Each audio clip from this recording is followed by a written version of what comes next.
If the board members could make their way back to their seats, we'll get started in just a moment.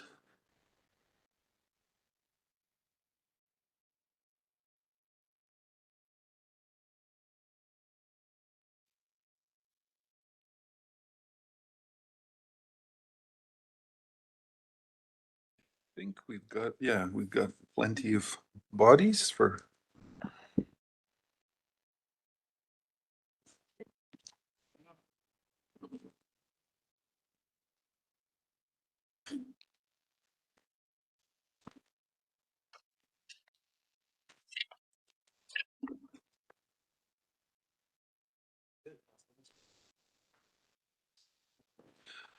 Good morning, everybody. We'll get started with the regular board meeting this morning.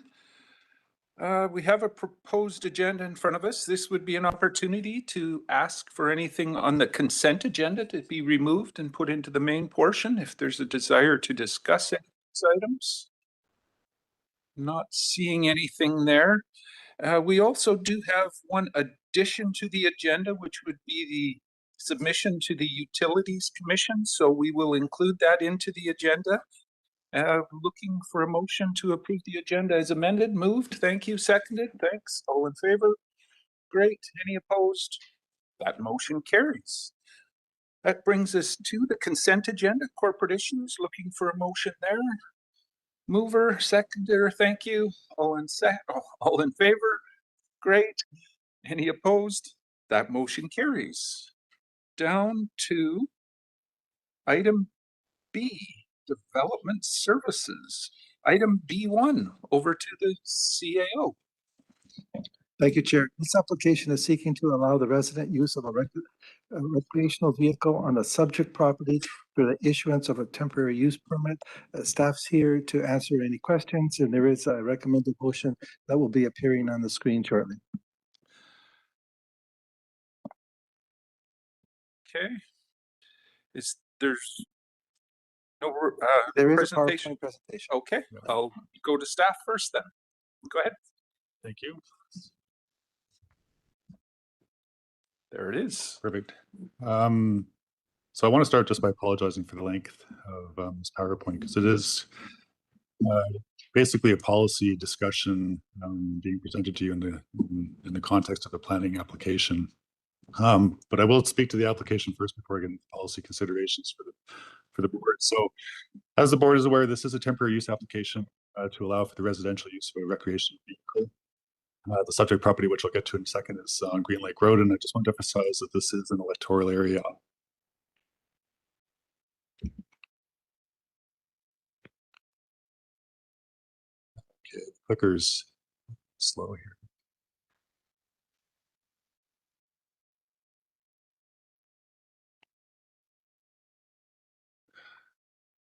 That's catching up.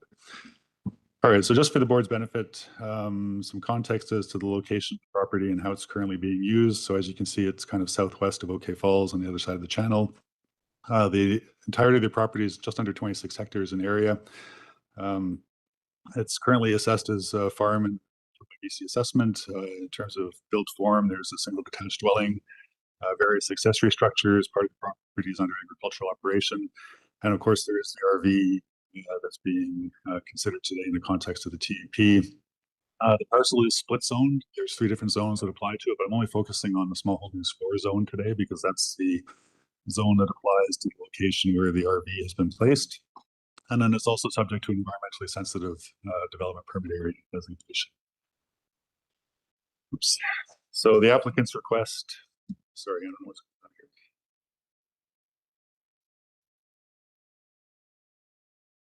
I don't know if 2 people are clicking. Okay, so the applicant's request this temporary use permit application submission is to allow for the residential use of this RV. And I understand that the term that's been requested is 3 years that's allowed under the Local Government Act for a TUP to be issued. And so you can see the location here, the RV, it's at the north end of the property on the east side of Green Lake Road. I've got some pictures of it.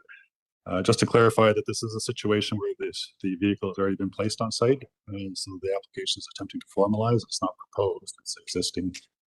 And I just want to draw the board's attention to the label at the bottom left. That's the CFC standard for the RV classification. So is that 240 or is the RV series? Now I'm just going to transition quickly into the zoning bylaw and why it is that staff are calling this an RV, because I understand there's confusion around that. So the RV definition basically captures vehicles intended to be propelled, self-propelled or towed behind other vehicles and used for short-term accommodation purposes, generally associated with camping, and we've got some examples shown here. But importantly, it also makes reference to park models and other similar vehicles. I've shown a couple of examples of park models here on the right. At a staff level, we feel the structure meets that requirement in the definition of basically being another type of vehicle. And this is just a quick overview of what the 240 RV series is considered to be. And sorry, I should have mentioned at the beginning of my presentation too, I will circulate this PowerPoint afterwards so that the board has access to everything that's on these slides. It's not too fast.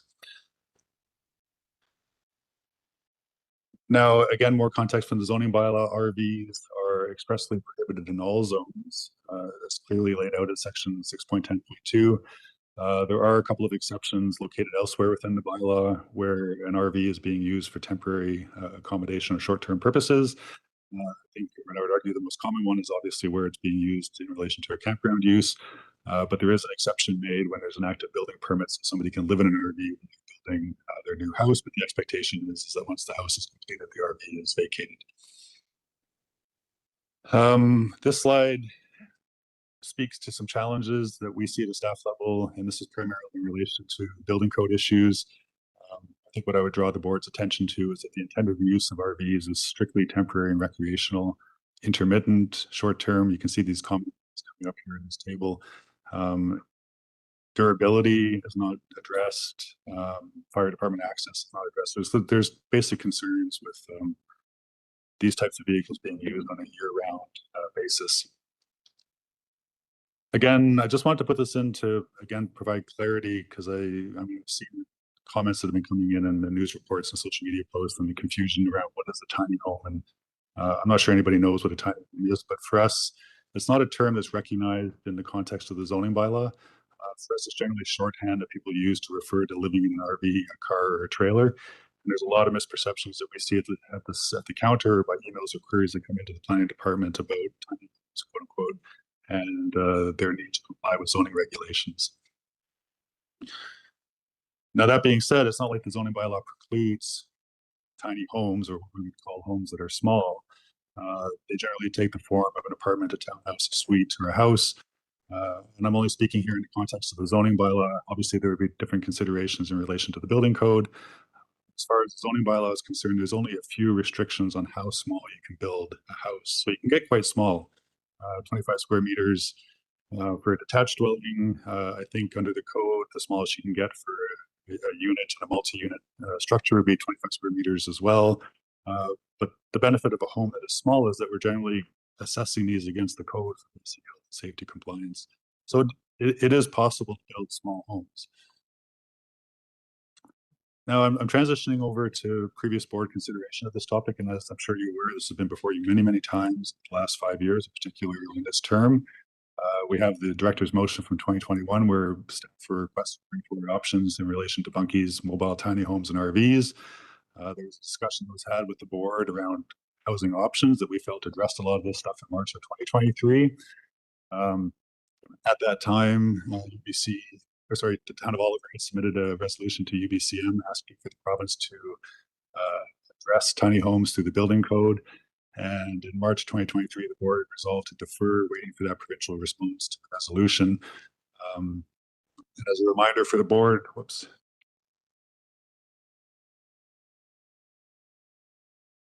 I jumped away. What the town of Oliver's resolution had requested was for, the BC building code to be amended to provide for building requirements for tiny homes, and that these be incorporated into the code so that local governments could basically begin to permit these. The province came back in 2023 and basically said, no, we're not doing that. The code is there for a reason, it's to ensure health and safety, and so the expectation is that dwelling units meet these basic requirements. And the province reiterated this position when it released the guidelines for the small scale multi-unit housing. Later in 2023, see the third dot point there, reiterated that local governments should not be permitting the use of trailers, RVs, and other forms of housing in temporary foundations as dwelling units.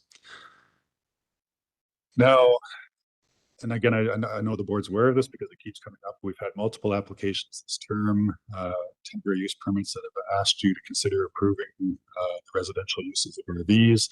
I've put these in alphabetical order by electoral area, and as you can see, the board has had a mixed approach to these. I think it's 55% approved, 45% have not been approved. We were requested to bring forward some examples from this term of situations where you have considered TUP. So I've got two. One is an approval, which is for camping units, so it was in electoral area E. And then there was an example that I've drawn from Saddlehorn in electoral area I, also been trying to approve, whereas one. As you can see, this one was approved by the board. This one was refused by the board. Now I'm switching gears again a bit here. I'm just going to start talking about some of the concerns that we see with the current one. And I just want to draw the board's attention to some of the conditions that have been put into the draft temporary use permit that's before you today. So one of the big ones for us is the way wastewater is being disposed of at this site. It's our understanding, you can see here clearly on the photo, that there's been a holding tank that has been installed. And there's a lot of concerns with holding tanks and their use for sewage, and I've outlined here. We've checked with IHA. There's no record of any sewerage for this RV in terms of either being connected to the existing septic system or their environmental health officer having approved the use of a tank.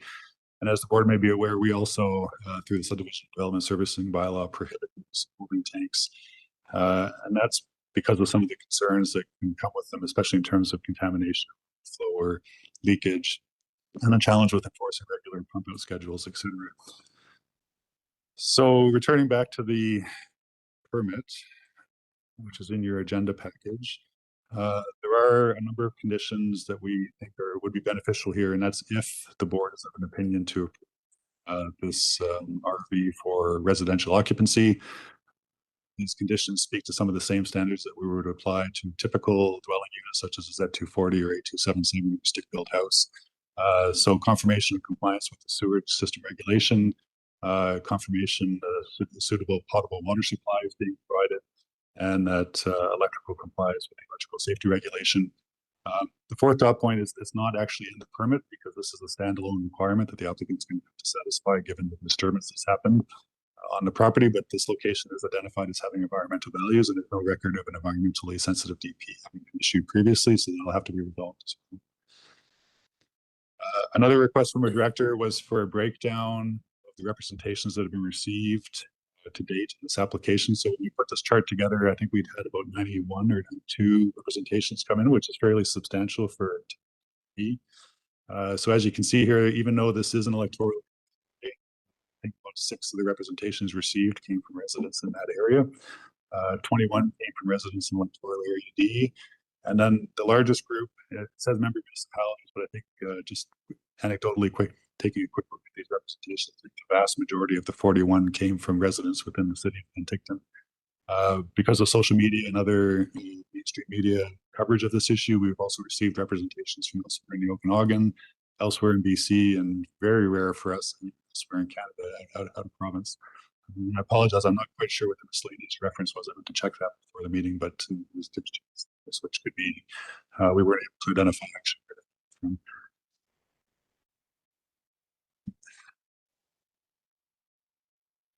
All right, so just to summarize, because I think in relation to all the previous TUP applications that you've seen this term, staff have been recommending against. And I wanted to clarify for the board why staff continue to do that, even though there has been differing directions from the board provided on those previous applications. And that's primarily because tiny homes or RVs, vehicles, are, from our perspective, not meant for year-round human habitation. They can't be assessed against the code, and so they present significant permitting challenges to us. And also, the province has indicated that there are no forthcoming changes to the we're aware of, so that's kind of been informing our recommendations here. I'm going to return to this slide in a minute because I got a few more after it, but these are the options that are before you today. Pretty straightforward, either deny the permit, which is what staff are recommending, or the alternative would be to approve. And I just want to summarize too, that, given the nature of this, I mean, applicants are entitled to a timely decision by the board. And if there's concerns about this one in relation to future projects, which I'm touching on a subsequent slide here, just remember that a temporary use permit either has to be renewed or a rezoning sought to formalize the use. So if you will see this again, potentially you will be seeing it after the completion of any projects that you've assigned a 6-word plan related to RV living. The other alternative is that you can simply deny the application today and encourage the applicant to resubmit. And I've put the asterisks here on the basis that any subsequent projects that the board approves on this issue speaks to or supports what they want to do on the property in terms of living in an RV. Yeah, so touching on that, so staff are working on the strategic plan for this year, and one of those items was "quote unquote" the model planning requirements for safe multi-unit RV sites. Just highlighted some of the requests that the board put into that strategic project. Mr. Petrie is here to assist with me today in his presentation. He'll be able to speak to where this project is currently at and anticipated timelines. But I just wanted to flag that for the board's consideration as well. And also I don't know if this is a happy reassurance, but you're certainly not the only regional district government dealing with this issue. It's coming up across the province, and I'm sure you're aware from the last GBCM convention, regional district and Nanaimo has put forward a resolution on this issue, which is very similar to what Oliver put forward in 22, asking the province to consider changes to the BC building code to allow for "quote unquote" tiny homes or recreational vehicles to be permitted. I was checking the UBCM database yesterday. There has been no response from the province yet. Anticipating or would be hopeful that that's coming in the next few months. And I just wanted to touch on liability concerns. And I know you've seen this previously in relation to discussions on the Solis Lake floodplain and Park floodplain. But the decision on the TUP would fall into that same policy decision consideration. So the board was to make a decision to approve a TUP in relation to a vehicle that may not be suitable for long-term residential use. That is seen to be a policy decision, so it's unlikely that there would be considerations if something were to happen to residents of that RV after the fact.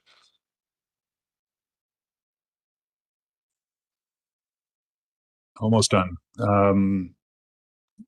So before returning to the administrative recommendation slide, staff just wanted to emphasize for the board's consideration that the small holdings 4 zone does provide an accommodation for an accessory dwelling. That is an option available to the property owner. The expectation is that accessory dwelling is either going to be stick-built or in the form of a mobile home, Z240, or modular home, which is the A277 model type, both of which are deemed to be structures, not vehicles, and can be subject to BC building code requirements. So denial of this TUP does not mean they're not able to do an accessory dwelling. They can, it just has to be in a form that can be permitted building. So with that, that's the end of my presentation. Appreciate you listening to all these slides, and all three of us are here to try to answer any questions. Thank you. Okay, I'll start with Director Coyne has a question.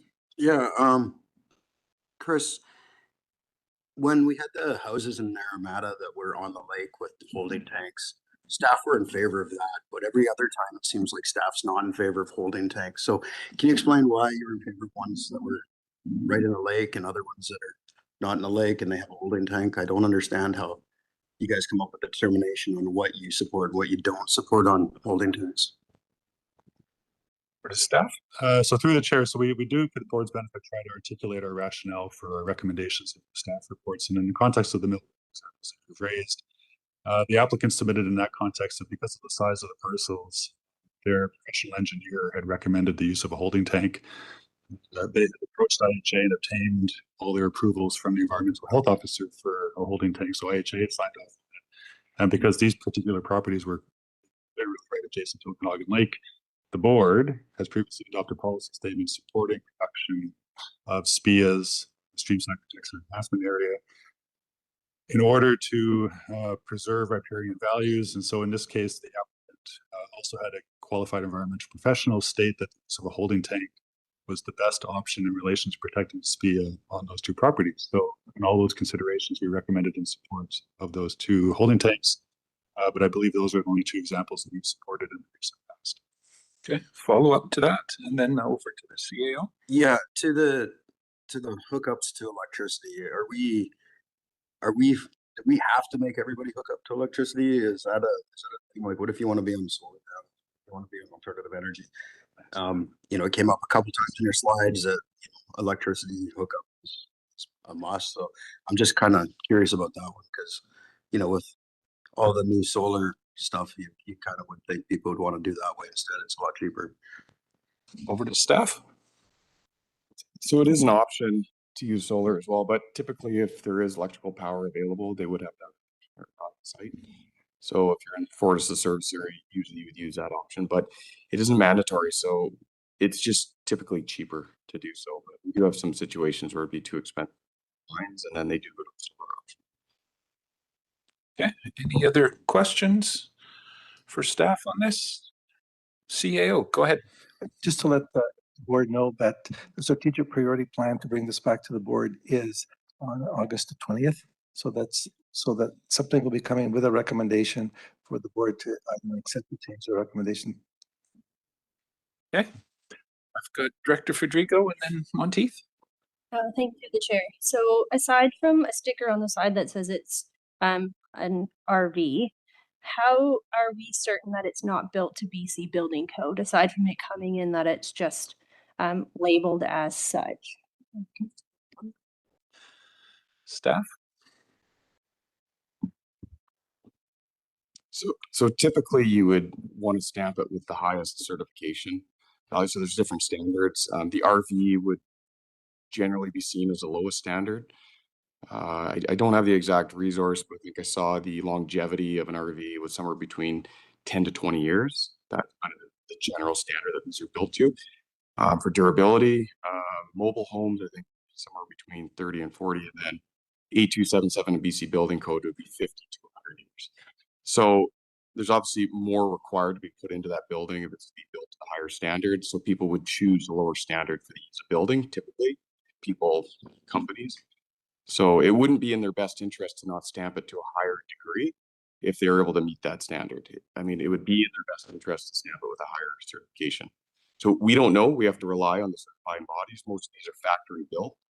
So it would be in their best interest to obviously have it stamped with the highest standard it was built to. So we have to rely on what the factory certified these units as when we arrive on site. We can't verify that. Okay. Follow up to that, Director. So I think I saw or understand that the builder has followed up with a letter that they're following BC building code. So I'll get into a little bit later on why I'm asking this and going this room. They won't. So when inspectors were on site, they didn't look at the structure at all. You're just like, oh, you're stamped as an RV, and we're not taking into consideration anything that came from the builder on how they built the. So I believe we were flagged, or inspectors saw some construction going on and assumed it was a site-built building. So I believe a stop work order was placed. Subsequent to that, they let us know that it was built in a factory to an RV standard, and they proved that it. So we didn't actually do any analysis on it. Just we saw that it appears to need a building permit. Once they submitted the RV certification, we cannot issue a building permit for that, which then kicked it over into the TUP situation that we're dealing with right now. Okay, Director Monteith. Thank you, through the chair. So, Ms. Batten, I sent you an email. Are you able to pull it up? So I'm going to recommend an alternate to the alternate. So, because this application was made very public on social media, I obviously received a lot of engagement. People are really confused about this. And it's, yeah, when we talk about it being an RV and built to an RV standard, that nobody wanted it in their backyard. I do agree we need, as a board, to come up with some sort of balance and improving these and figure out what we can't do. So I've drafted an alternate motion that we defer this application, including enforcement, until the board revisits it on August the 20th with a policy and a legal opinion about the various types of tiny homes, because I do understand that there are different types of tiny homes. I would like to see a workshop with the board, with the EA directors, as well as engagement with our communities, because our communities are definitely torn. Specifically Area I, there are areas in Area I that would absolutely support tiny homes, built to a BC building code standard. There's other areas of Area I that do not want them at all. So I think that we need to look at this holistically in a committee and address it because it's not the way. And as a board, have a policy and follow our policy. So that's my recommendation. Okay, so you're moving that and seconded. Okay, Director Federico, you wanted to discuss or start? Yep, I'm definitely in favor of this. I just wanted to make note that the National Building Code currently does have a task group designed at looking at tiny homes. I sit on that task group. So within about a year and a half, we will have more out from the National Building Code that speaks specifically in Part 9 to tiny. So it is coming. It is being discussed at a national level to make changes in building code so that we can get closer to not having to have these discussions all the time and having the appropriate built standard. Okay, I've got Director Gilbert and then Monteith. Thank you, to the chair. This is a question for staff, just in regards to the work and the policy that you're creating. I'm just kind of wondering, it'd be good to see what the legal liability is. And I'm wondering what we've come across so far in regards to, the BC building is not, we don't get to determine that. That's the government. So how much flexibility do we have that we've seen so far as with RDOS to be able to say, go ahead with tiny homes, even though it's not within the purview of the building code, just for the legality of that? CAO, I'll go to you first. So the plan and strategic priorities is to bring back a legal opinion based along with the recommendation. So we can come back and have a more definitive one where we direct the lawyer of what we're recommending to the board, and then they'll tell us what the consequences are. If you're asking what it is as of now, I can forward that back to staff if you have something. See if they do. Chair, we don't have anything solid at this point, and I would just caution that while we're reviewing and evaluating the process, certainly not confident that we're going to have a silver bullet clear answer to come back with the board with. So we'll continue to work through the process. We'll work with legal, and we'll come back and have that conversation on the board. But there's no clear direction that it's pointing at this point in time. So it certainly needs more work, and it's certainly not just us, as Chris and Mark touched on. Mark has been in contact with the regional district and the NIMO to try to understand what they put into that resolution, and definitely needs more work.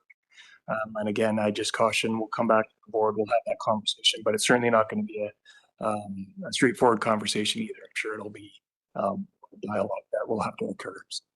Okay, Director Monteith. Yeah, sorry, Chair, can I just, Mr. Pitcher would like to add something? Sure. Just something else to take into consideration is our ability to vary building regulation, building act. So we would need provincial approval in certain situations. So it is a complex process. Okay. Director Monteith. Through the chair, I'm just going to reflect back to UBCM a few years ago, where Director Federico and I went up directly to the Premier and asked him, are tiny homes a solution to affordable housing? And his exact words were, they are not built to BC building. Over and over. That's all he would say, right? So, and then when I look at the Penticton tiny homes, well, they didn't have a kitchen, right? But the province called them tiny homes, right? So provincially, we're confused. I don't want this application to be caught in the crossfires. Like it's very, people don't understand that they are built to an RD standard, and what does that look like for us, and what's the liability to us? So before we can even look at anything, I really want to have a full landscape so that we're making an informed decision. Okay, Director Roberts. Thank you through the chair. And first off, I'd like to thank staff for the effort that they are doing and reaching out to NIMO and other areas that are on this complex issue. As you know, I've brought up quite a few times, and it goes right back to 2019 strategic planning, where Director Bob Coyne and myself both brought this up as an issue, looking at alternate housing. A lot of times we're looking at things of what we have now and what we would like. We live in an environment now economically and worldwide that is not extremely stable, and a lot of people are under a lot of stress. We're seeing an increase of people having to come up with different options for living. And I think it's up to us, behooves us as local government to be able to come up with flexible ways to provide health and safety, but also within a reasonable housing system that is being used. I have 3 separate RV resort places where people live in an RV. 5%, if not more, of the people in Area G live in what would be considered an RV. They are not, if we were to hold them accountable, or if I was to throw in zoning in Area G, I would have more than 5% of my population homeless. We have to look at this is a reality today. So we have to learn how to work outside of our pre-existing mechanisms of governance and create a new way that deals with the flexibility of the reality today. I applaud that the staff are working on that. I think that's incredibly important. But it's also adherent to the frustration I've had where I've continually said every single strategic year, this is what is a reality. This is what we have. I would like to see something moving forward that says, how can we do this safely? And then how do we input these things into our OCPs so that we can have particular areas that we have community involvement, and you have certain places that have less or 1 or 2, or commercial setups where you have multiple. Because if you just drive into Channel Parkway in Penticton, right, you have people living in RVs now. It used to be just temporary. From my day job, I go in regularly in this Penticton area and onto other land around where a good portion of people in many of our electoral areas, this is how they live. This is how they can afford to live. So it behooves us not to find a way to deal with the challenges that people are facing, and find a way to support them so that they can do it with safety and health-wise. Also, maybe finding mechanisms around liability that people sign off.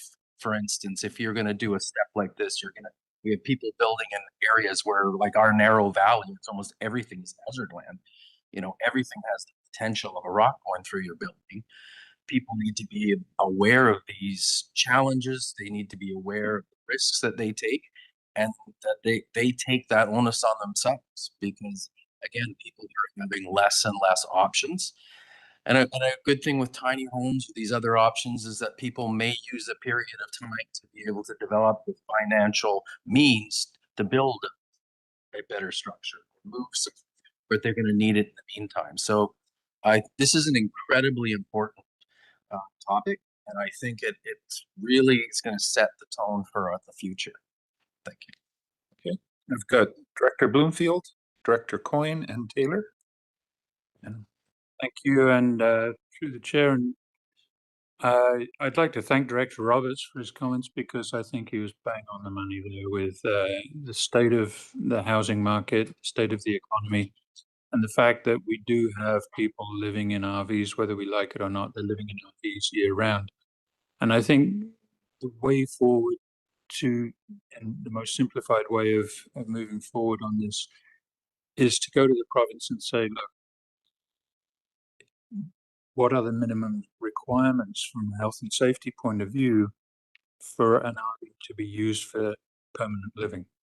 And I don't think that exists at the moment, but I think that is probably the easiest way to deal with the issue, rather than having the debate about whether they're fit to be lived in or not.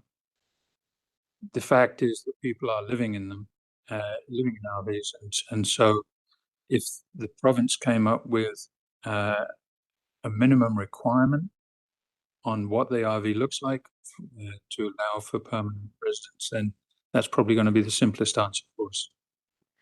okay, Director Bob Coyne.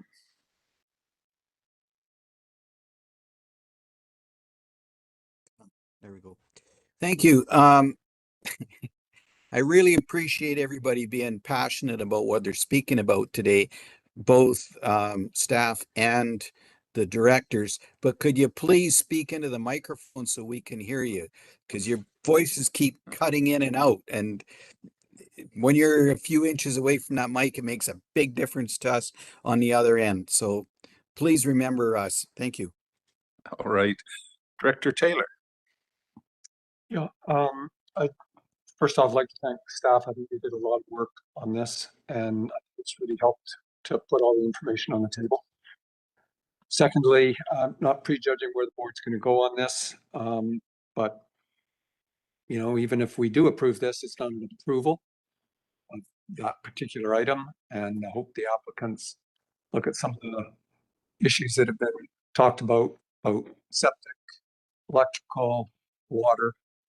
Because in the long run, we're still going to have to satisfy things, and this might buy them some time, but those are the kind of issues you're going to have to deal with at some point in going to be successful. And lastly, to staff again, no silver bullet. I really appreciate it, because I think even when we do get their recommendation, we would probably still be looking at this and still having quite a tough debate about whether it's going to get through or not. So thank you. Okay. Did I have Director Barkwell? No? Okay, then Director Gilbert. Yeah, thank you through the chair. Call the question after that. Yeah, this is a question for staff in regards to, I think, like what, you know, Director Field and Roberts brought up as well, as the advocacy to the province. And do we need to tack on something to this? You know, I said it in our last council meeting. I'm quite very disappointed with this province. They talk about housing and affordability, and they've now cut all the funding to any type of social housing. A lot of our projects have now been slashed and canceled, and it's completely unacceptable. And as Robert's point out, people have to find a place to live and be able to have that. And if we're not having housing being built, especially housing that people can afford to live in, it's pretty disappointing for this province not to be stepping up into that. So, you know, I know that you're working with the NIMO, but it's, you know, is there an opportunity to kind of, you know, UBCM has it, but to really start pushing the province more and say, you need to allow for some flexibility with housing here, because this is getting, if you're not going to step up to the plate. Okay. I think I will call the question on this. The motion is on the floor, or on the screen in front of us, I should say. And I just wanted to double check. It is a rural vote on this, or over to the, it is? Ms. Batten? Yes. Okay. The motion to deny or approve would have been rural, but when it was changed to this, I wasn't 100% certain. So for sure, we'll call it as a rural vote then. All those in favor? Thank you. Any opposed? That motion carries. Moving on to B2, a short-term rental in Area E. Over to the CAO. Thank you, Chair. The application is seeking to authorize the operation of a short-term rental accommodation use on the subject property through an issuance of a short-term rental permit. There is no PowerPoint presentation, but staff is here to answer any questions. The recommended motion will appear on the screen shortly, along with the alternate. Okay, I'll go to Director Federico. Thank you, the chair. I'm going to move the alternative to approve, and then I'd like to speak to it. Okay, so moving approval, is there a seconder for that? Seconded. Go ahead, Director Federico. Yes, thank you, Chair. So I approved this one today for a few reasons. One, there was no negative feedback that came back from it, but it's also on Robinson, which is within our economic area, and we have motels and hotels that are, you know, within about 100 meters or so of this. So it fits as a commercial home. That's its use because nobody lives in it in that specific area of the community. But I will be bringing forward that we need to talk about that an example like this is more of a temporary use permit because it is a vacant home. There is no principal residence. It is not being used as your home other than a vacation home for a family that has inherited this property. Great. But it is being used mainly commercially when it gets to this point. It doesn't fit under the permit process because permitting is when it is a principal residence. So this one approved because of its location and it is in the economic center, but I will be bringing back that we need to look at a temporary use permit for scenarios like this where there are no, it's not a principal residence. Okay, so it's moved and seconded. Any further discussion on this? Not seeing. Oh, Director Watt, go ahead. Thank you, Chair. And I realize it's rural, but I am just curious. or maybe concerned that there's not some consistency. I know if I was voting, I would not be in favor of this. I think if the rules are that you have to have it as a principal residence, it should be principal residence. So I'm just not sure where the piecemeal comes from. I'd be skeptical that if it's not zoned already, or if it's not a policy bylaw, that it's just too one-off. And I'm always in favor of consistency. Okay, fair enough. Director Federico? Thank you, Chair. And I just want to follow up to Director Watt there. Through the whole process, that was what was asked for. It was asked for a temporary use permit to be put in place for situations like this where it's not a permitted, where you are not a principal resident. So it has been asked for, but we've come down to this permitting process. So we're just, because of this scenario, then I will be asking for it to go to where we can have that consistency, where if it is a vacant home, then we have that TUP process. Okay. Any other discussion? Director Taylor? Yeah, I guess I appreciate that there's sort of several different approaches to this whole short-term rental thing in the region, but I'm not understanding the rules in this area. I can't get it. Can't get my head around All right. Director Watt, you Thank another you. comment? Yeah, thank you, Chair. I'll follow up a little bit. And I think you're going to suggest that because of the area this is in, there should be an allowable temporary use permit, but don't you also have the ability to opt out of provincial guidelines if this isn't an issue? She isn't in the provincial. Sorry, that's my point. But you could voluntarily opt in or be out, and this shouldn't be an issue. Always consideration. Seeing no further discussion on this one. Again, this is a rural vote. All those in favor? It's motion on the floor. Just to be clear, I'll call it again, but sure. Thanks. Okay. Go ahead, Director. So our TUP is not available in Naramata anymore? Okay. TUP can be applied for, but this is to deal with it as a short-term But why rental wouldn't permit. then I need to understand that better then. So why aren't they applying? If you had a TUP last year, there's no complaints and it's coming back, why can they not apply for a TUP? And why do they have to do a business license for a short-term rental if it's not in a primary residence? Staff?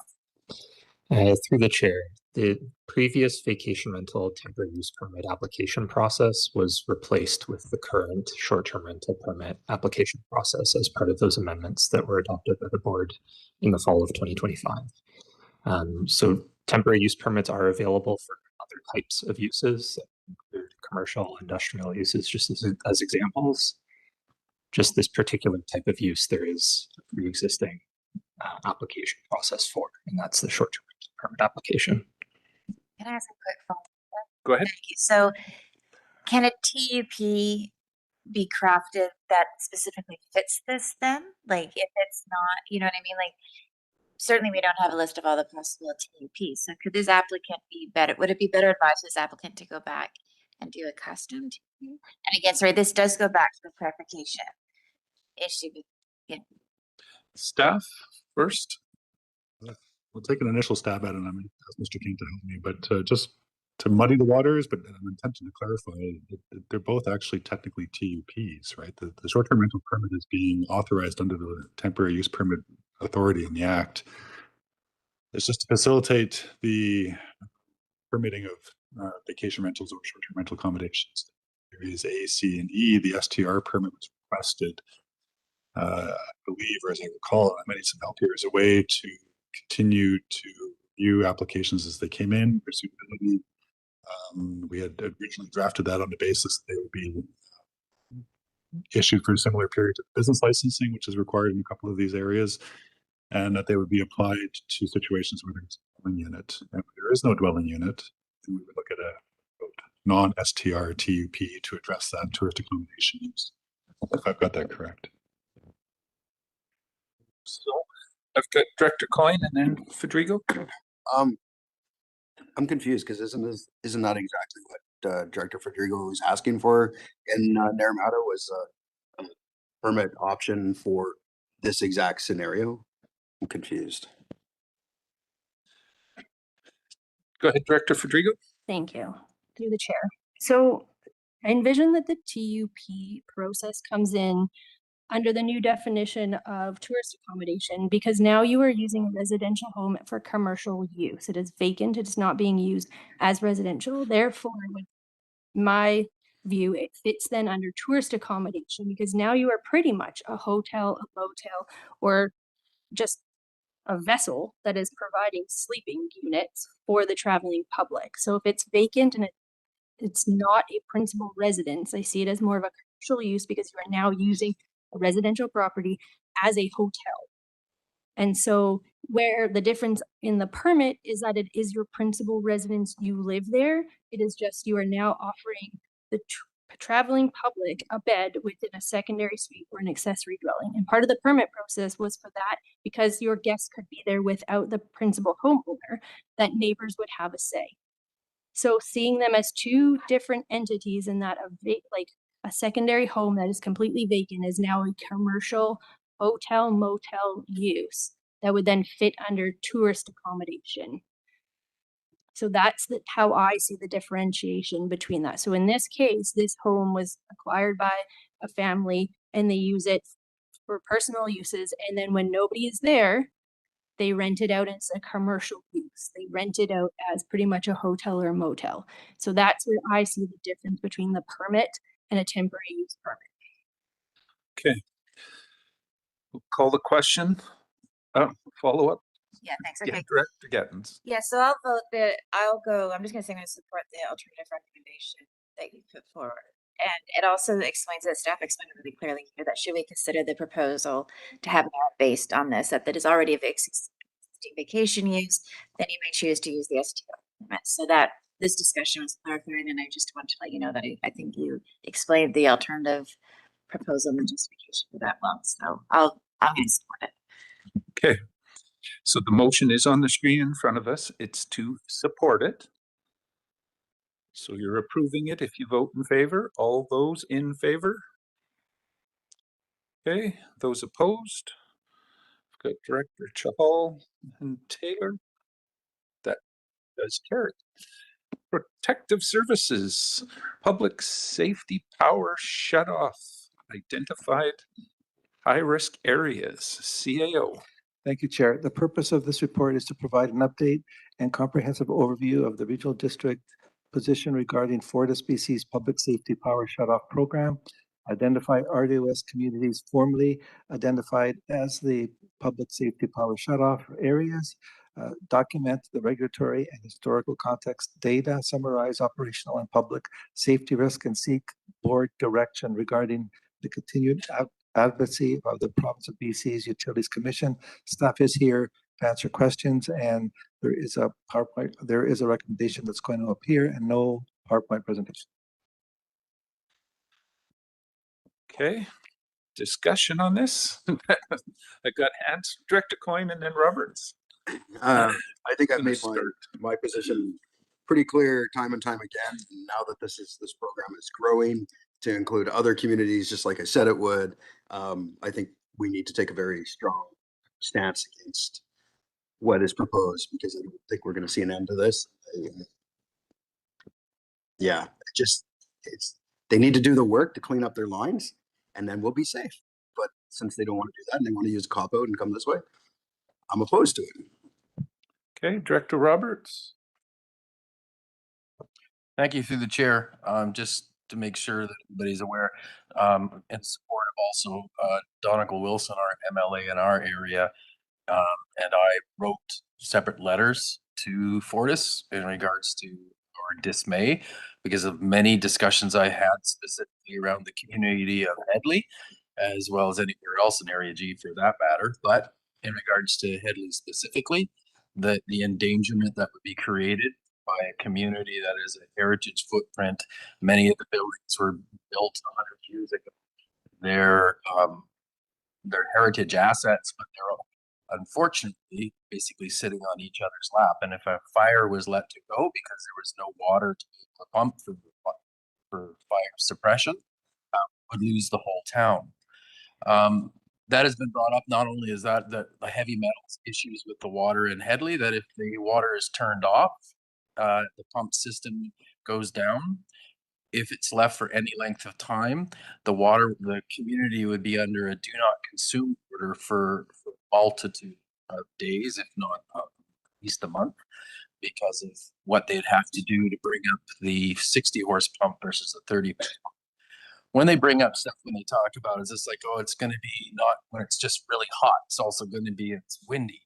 I have a windy app on my, if anybody would like to look at the wind in the Similkameen Valley as it is right now, and how it operates all the time, that doesn't help. I think it's not about our safety. It's about the safety of their infrastructure coming up with it. They've got their own agenda, and it has nothing to do with the health and safety of our communities. And so I strongly oppose this. Thank you. Okay, we've got a list going here. I'll go Director Taylor, Porto, and Federico. I've, like Director Coyne, I've expressed my concerns on this every time it's come forward. And I remain of that opinion, but I also feel that we need to better understand why the company is doing this and where this is happening in other regions. No, that's not true. Well, my understanding is it's in California and other parts of Canada. And how frequently it would occur, like we hear from the company, it would only have been triggered once in the last 10 years. So, but what does that mean? What would that be over the next 10 years when it's warming? Would that be 2 or 3 times in the next 10 years? So I think I'm still opposed to this, but I want more information from staff about other jurisdictions where this is happening. I want to know where BC Wildfire Service is at on this. What's their thoughts? Do they legitimately feel that this is a necessary approach? I mean, one of the recommendations when you leave your house, turn the power off, in a fire. So I'm still against this, but I think we need to learn more because they're not backing away from this. Okay, Director McCordoff, and then Federico Monti. Thank you very much. Asuias was also included in a letter from Fortis, but a very interesting map, part of Asuias was included, not across the bridge to the east. There was also a portion of Area A that went up towards the east, towards the west, up to the turnoff to Mount Cobo. It's on OIB land from the halfway up the lake, up halfway up to Oliver.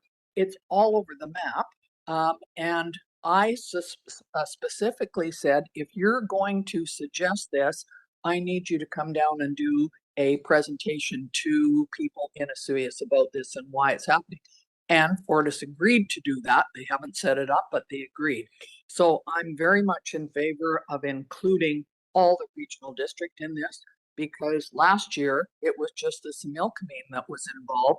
This year they're extending it, and I think it's very confusing. And in my area, I've got 3 jurisdictions all on the same map.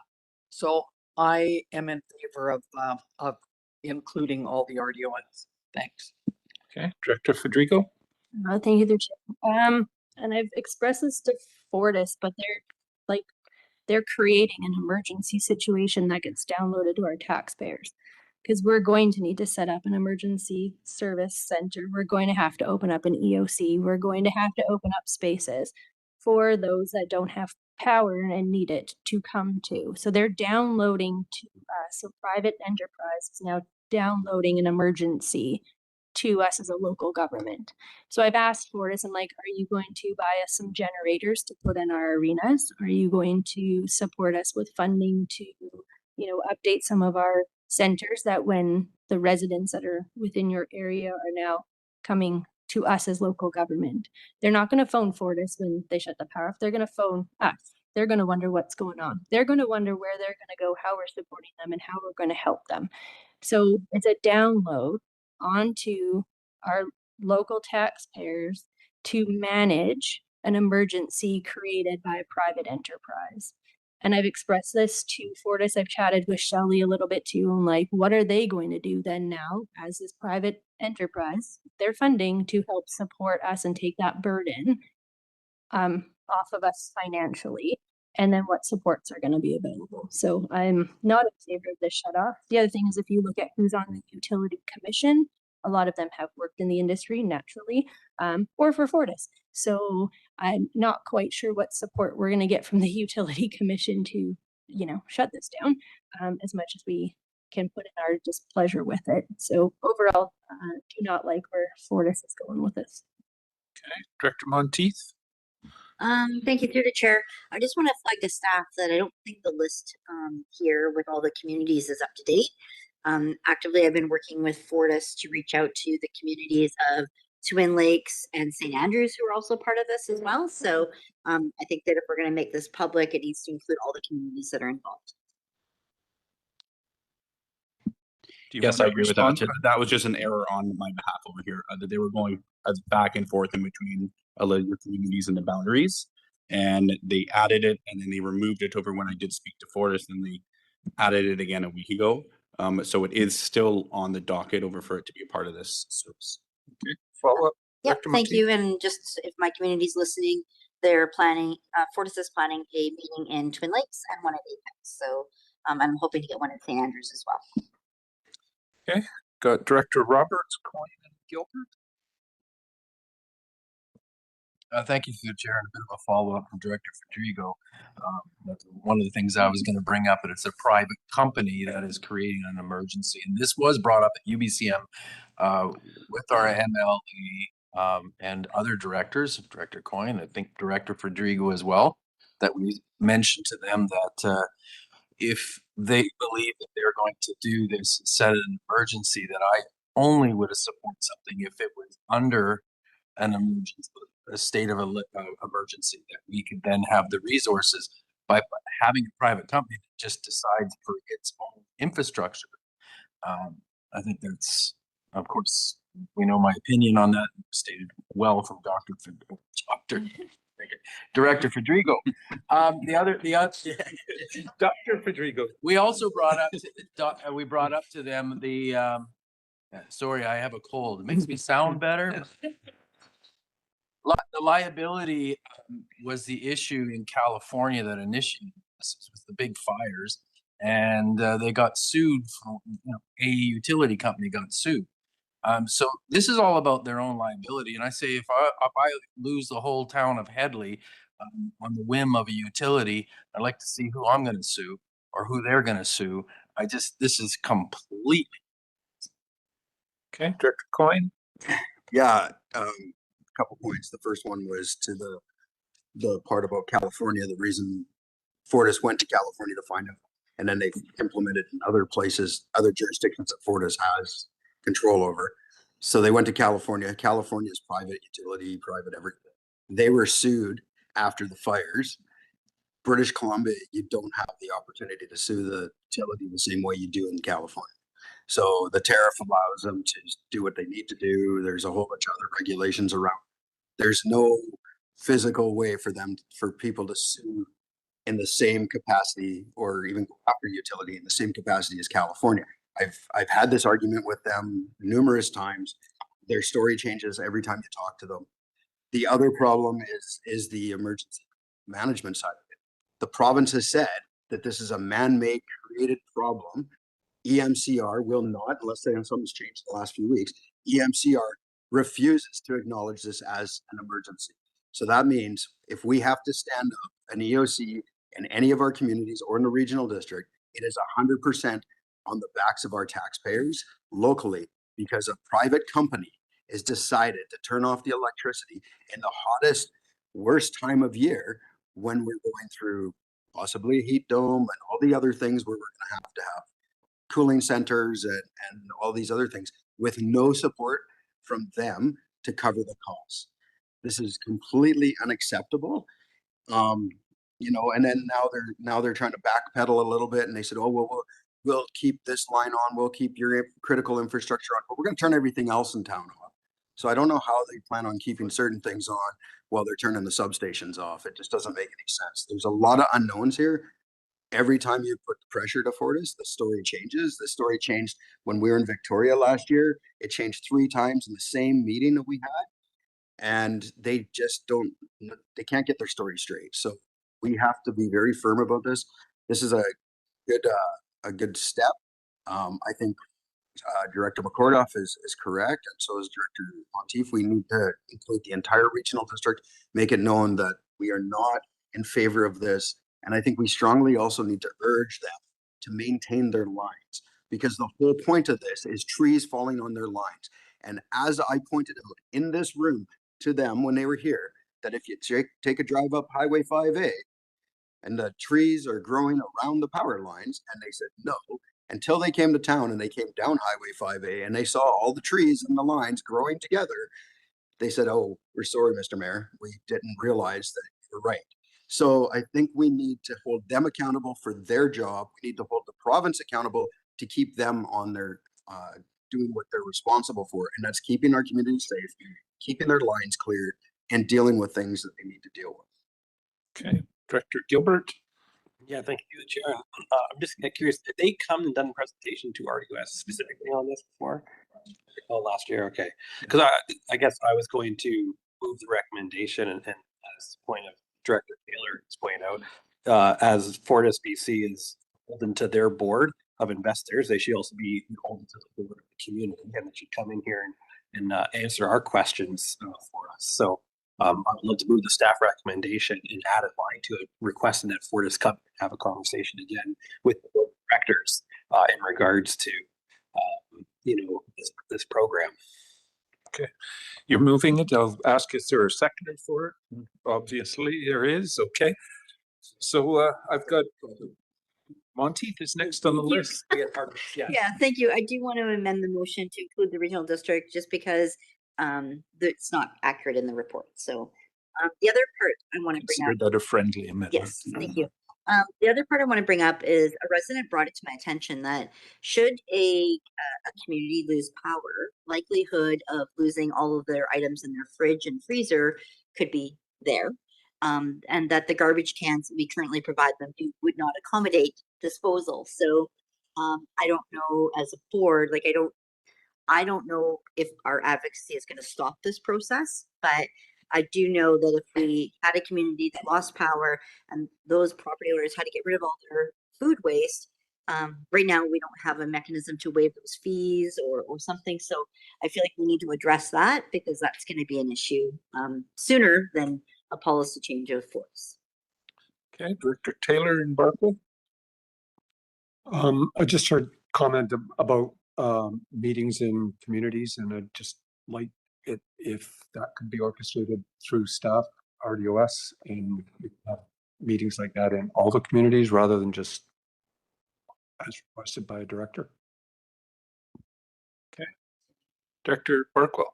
So I think that people have alluded to this already, that they're obviously they're paranoid of being sued, something like the California example, but we hear that it's applicable. But since they have this paranoia about being sued, what if we said, we're going to sue you if you shut off the power? I mean, obviously you can't if it's an act of God, but if it's their decision and they just do it, and they could find themselves involved in all sorts of lawsuits, maybe that would be a good deterrent.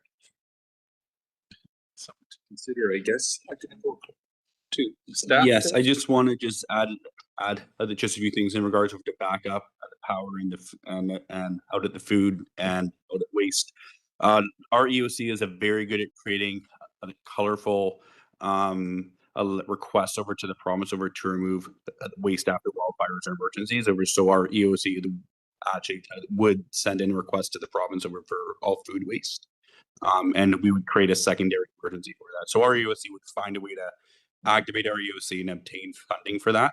Our biggest concern from the EOC is the backup of power of all of our the water systems, power systems, critical infrastructure throughout to the community. I did speak to Fortis last week at a conference about this. I had a 2-hour discussion with them about this, and they have, and they don't have any mechanisms over to fund a generator or backup power anywhere. So in regards to water systems, that's going to be an issue. In regards over to our hospitals, that will be an issue. In regards to our emergency operations center, that we don't have the backup power for it currently, which that's something that we have to look into.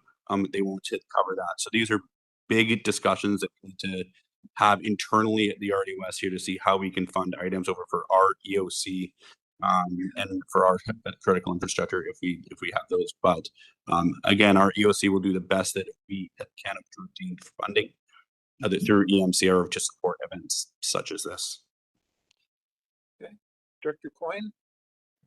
Yeah, I think it'd be maybe beneficial if staff can figure out what the costs are going to be to us if this happens, because like if we're not covered under EMCR, these are, like I said earlier, this is coming off of our backs, and anything that's going to come off our backs, we need to have a better idea. And not saying we sue them, but I think it would go a long ways if we were able to say publicly that an event like this will cost taxpayers this much money. And we can probably figure that out based on staff hours and everything else, critical infrastructure, that we need to keep operational, because that's our fire protection. If our water systems go down and you're in a community with a hospital, then that means your hospital goes down, because your sewer goes down as well. And that means they have to evacuate the hospital. So there's a lot of other working parts in this. And I think we probably should have a better idea. And it's not something that would be done immediately. It would take a whole planning session, but I think it would probably be worth it for us to put that on the work plan, how to deal with these guys in this situation. Because then when we go to the province, we can explain exactly this is what the ramifications of this plan is. Okay, Director Roberts, and we're going to call the question. Yeah, thank you. Very quick. I think we just have to keep a firm ground on this issue because it's a foot in the door. No matter how they water it down, however small they make it, and it's just going to be this one building, you're giving the right and responsibility of a private utility to just turn off the power, kind of like, let's say, an unsanctioned, let's say, war of choice. Too soon? I haven't heard from Director Gettins on this, so I'll give her the chance. Thanks. I'm just looking at the map on the Fortis and comparing it to Sioux, and what they have online is not accurate to what we're seeing at local government. So where is the full list of communities? I think, like, where is this? Well, that's ridiculous. Like, we need to hold that. Like, that's not fair. People are having this discussion about their communities and they don't even know about it, because we've got two really different maps here. So we've got some communities listed here, and it's, pardon? So yeah. Do you have a list of communities? I'll go to staff first. Go ahead. Yeah, it's only been identified as a rural area, so it's not all of the identified like communities over that are in the report here. It's out at Fortis BC has only advised over that it's at rural Princeton. However, that includes out at Tulameen, Clomont, Eris, Ainston Creek, those areas. So it does expand out. I'd be very happy to come back over with a list of all the communities that are identified on the map. Again, it's a changing. It changes quite frequently. And there probably maybe a lot more of the communities that are going to be coming in online from the discussions I've had. Just as a follow-up, because this is not rural, this is in Osoyoos that I'm looking at here. And if they're looking at communities like that, there's no reason for it to change if they've got a criteria for it to meet. So there's something weird going on. Well, it might be worth, rather than mentioning communities by name, just saying we're not supportive of this anywhere in the regional district of the Okanagan Smelcomine. It would be the simplest way. So then it gets everything, even in the future of a change. So, Director Gilbert, and then. Yeah, thank you, Chair. I think it's just a question, because I think Director Monteith brought up the friendly amendment. So I was just wondering if we can change it to just say, just take out, I would say just, we do not support the implementation of the public safety power shutoffs within the RDOS. I don't know if that happened last time, particularly within the communities. We just do not accept it at all in the RDOS. Yeah. Well, they'll come up with a formal letter. Monteith, is that good for you? Yeah. Okay. Do we need to accept that as an amendment, or is that a friendly amendment? So, Mr. Chair, you had accepted Director Monteith's change as a friendly amendment. I think that this is just in the same vein. realm. Okay. If there's no opposition from the rest of Not seeing any, so we'll consider that as that. Last comment, Director Monteith. I just want to share for the directors that haven't been reached out to by Fortis, if it impacts your community, they've been proactive with me. They've reached out. They let me know what was coming. I connected them with the community groups in that area to support getting to a public info meeting. So they've been really great with me. So I would expect that if it was happening in your communities, they would do the same. Okay, so more to come. We'll call our vote on this motion on the floor. All those in favor? Thank you. Any opposed? That motion carries unanimously. Legislative services, over to the CEO. Thank you, Chair. The purpose of this report is under Section 58.1 of the Local Government Act. The local government must appoint a chief election officer and deputy chief election officer for the October general election. The staff should answer questions, no PowerPoint presentation, and there's a recommended motion. It's on the screen. Director Coyne. Moved. Mover, seconded, thank you. Any discussion on this? Pretty standard practice, but Director Taylor? I just want to clarify RDOS's role in O'Keefe Falls election and just for full disclosure. Over to Ms. Batten. Thank you, Mr. Chair. So the regional district will be responsible for the first vote for the inaugural council for the new municipality. My understanding of what's happened in the past, as my example is West Kelowna, in the letters patent, the province will appoint a chief election officer, which would typically be the chief election officer that is at the RDOS. Okay. Not seeing any other discussion. All those in favor? Thank you. Any opposed? That motion carries. Down to the CAO reports. Over to the CAO. Thank you, Chair. I have staff here is going to have a brief update on strategic priorities. Over to Mr. Hatch. No problem. Good morning. So now that we're at about the middle of April now, staff plan has been adopted. Staff have been working on it, and I just want to provide an update as we've been doing through 2025.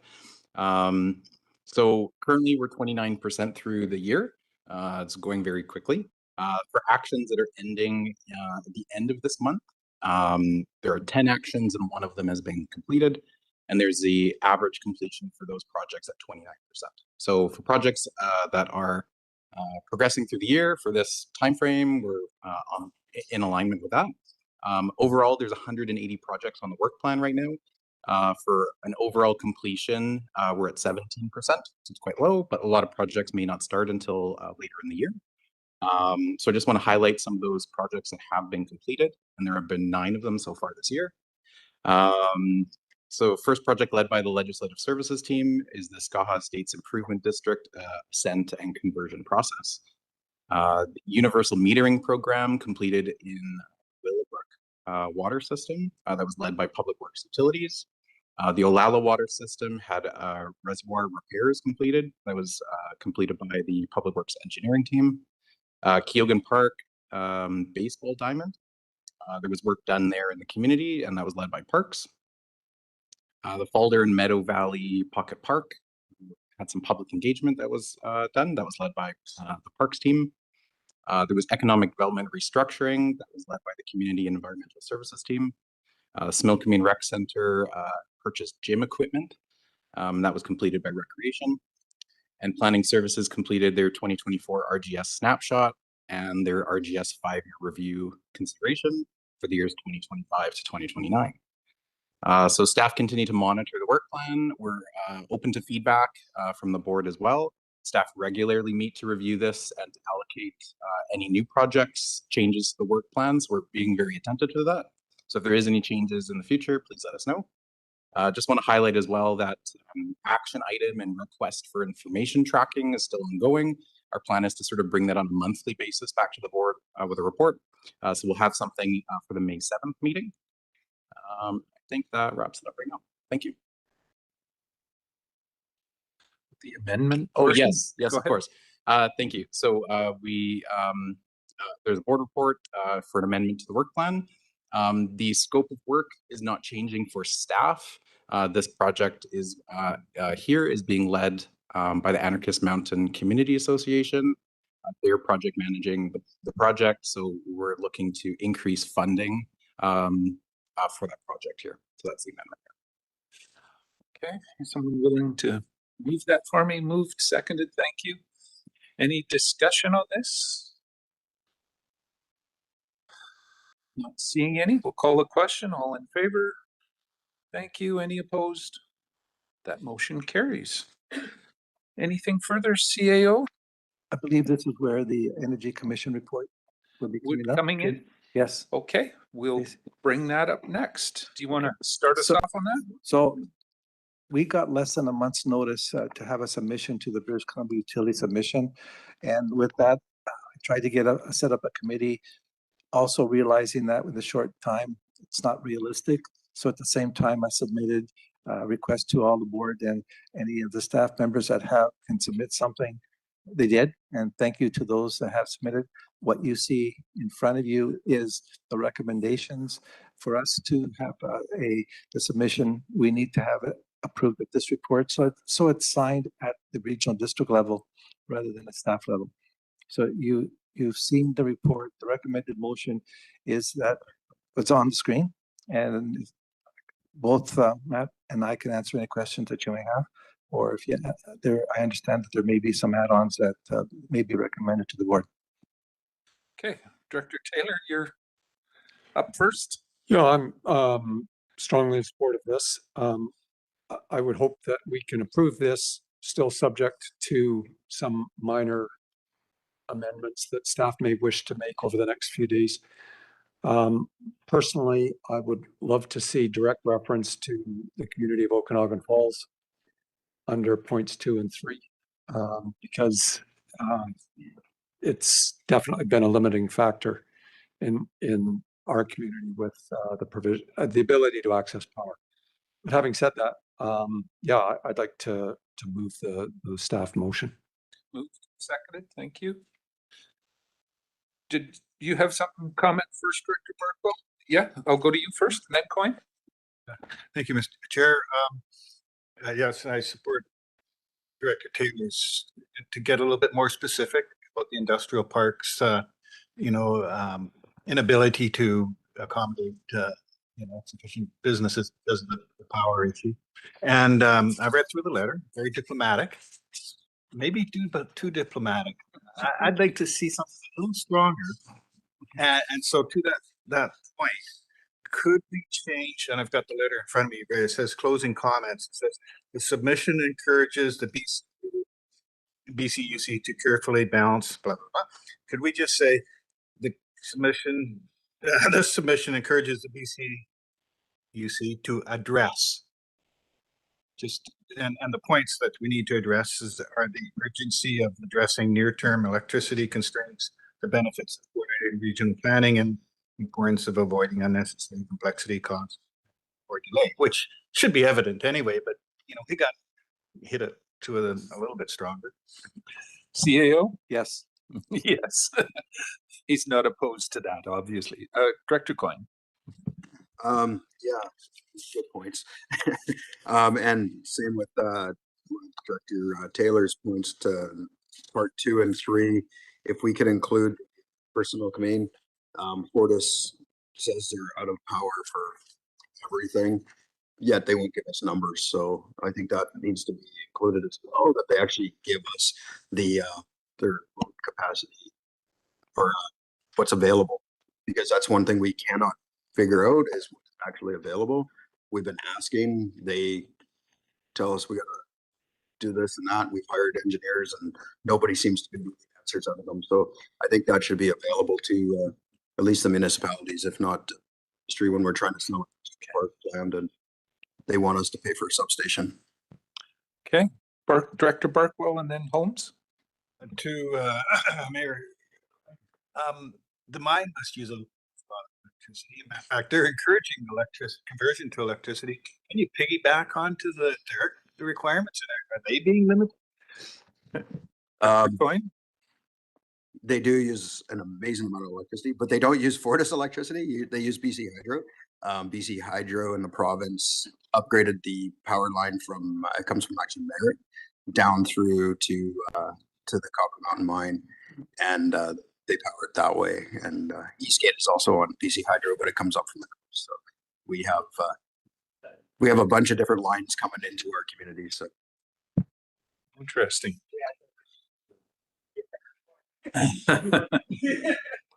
Anything further on this? Could I just answer?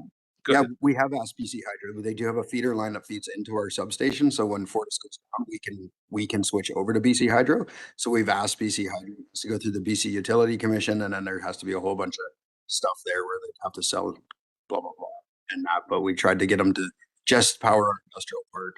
But again, it goes back to the municipality has to pay for all the upgrades. So we would have to pay for all the lines and the substation to feed the industrial park or upgrades Fortis's industrial park or Fortis's substation. They told us we would have to pay for all the upgrades to that, which is in the tens of hundreds of millions of dollars. Okay, Director Holmes and then Bloomfield. Yeah, just kind of so Summerline, we're at the end of the Fortis line, and Peachland's kind of at the hydro line, and well, actually, BC Hydro does come into some that they don't connect. And we've been working for we've been lobbying for many years, talking to BC Hydro for many years about getting a kind of connection to build that redundancy. And that would help. That would help everybody down here if something which happens, and we could see it from BC Hydro, and so the district of Peachland and us have together on trying to get this because it's in their interest as well, and it's been really slow going. There's always a roadblock coming up, mainly on BC Hydro's side of it.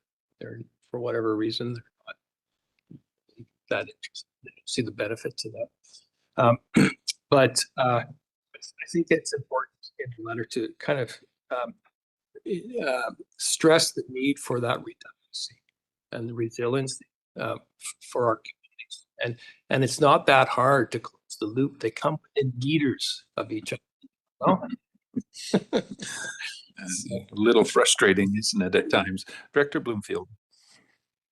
Yeah, and just a quick question. I know that Fortis have had applications for data centers in their supply area, and the data centers that have been proposed will take up an enormous amount of power.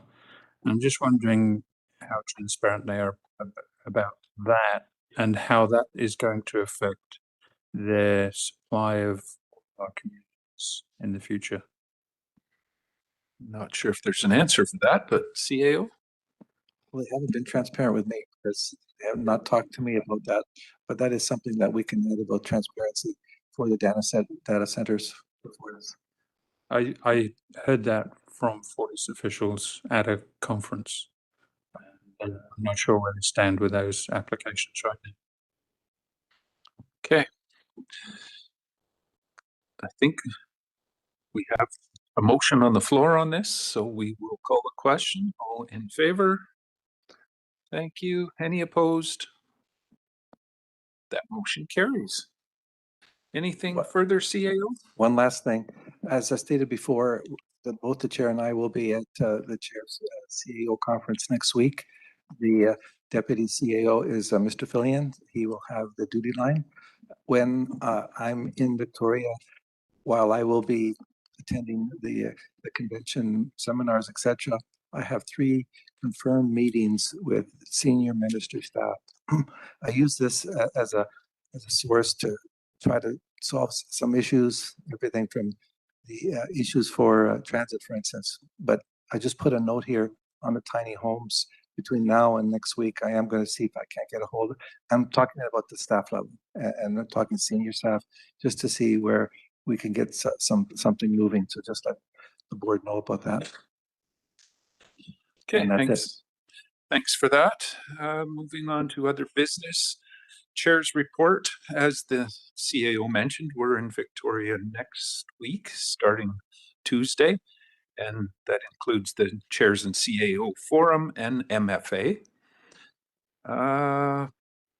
Also on the weekend, be attending Summerland, the open, and a big check from the regional district to that group. And I think that's it at this point for myself.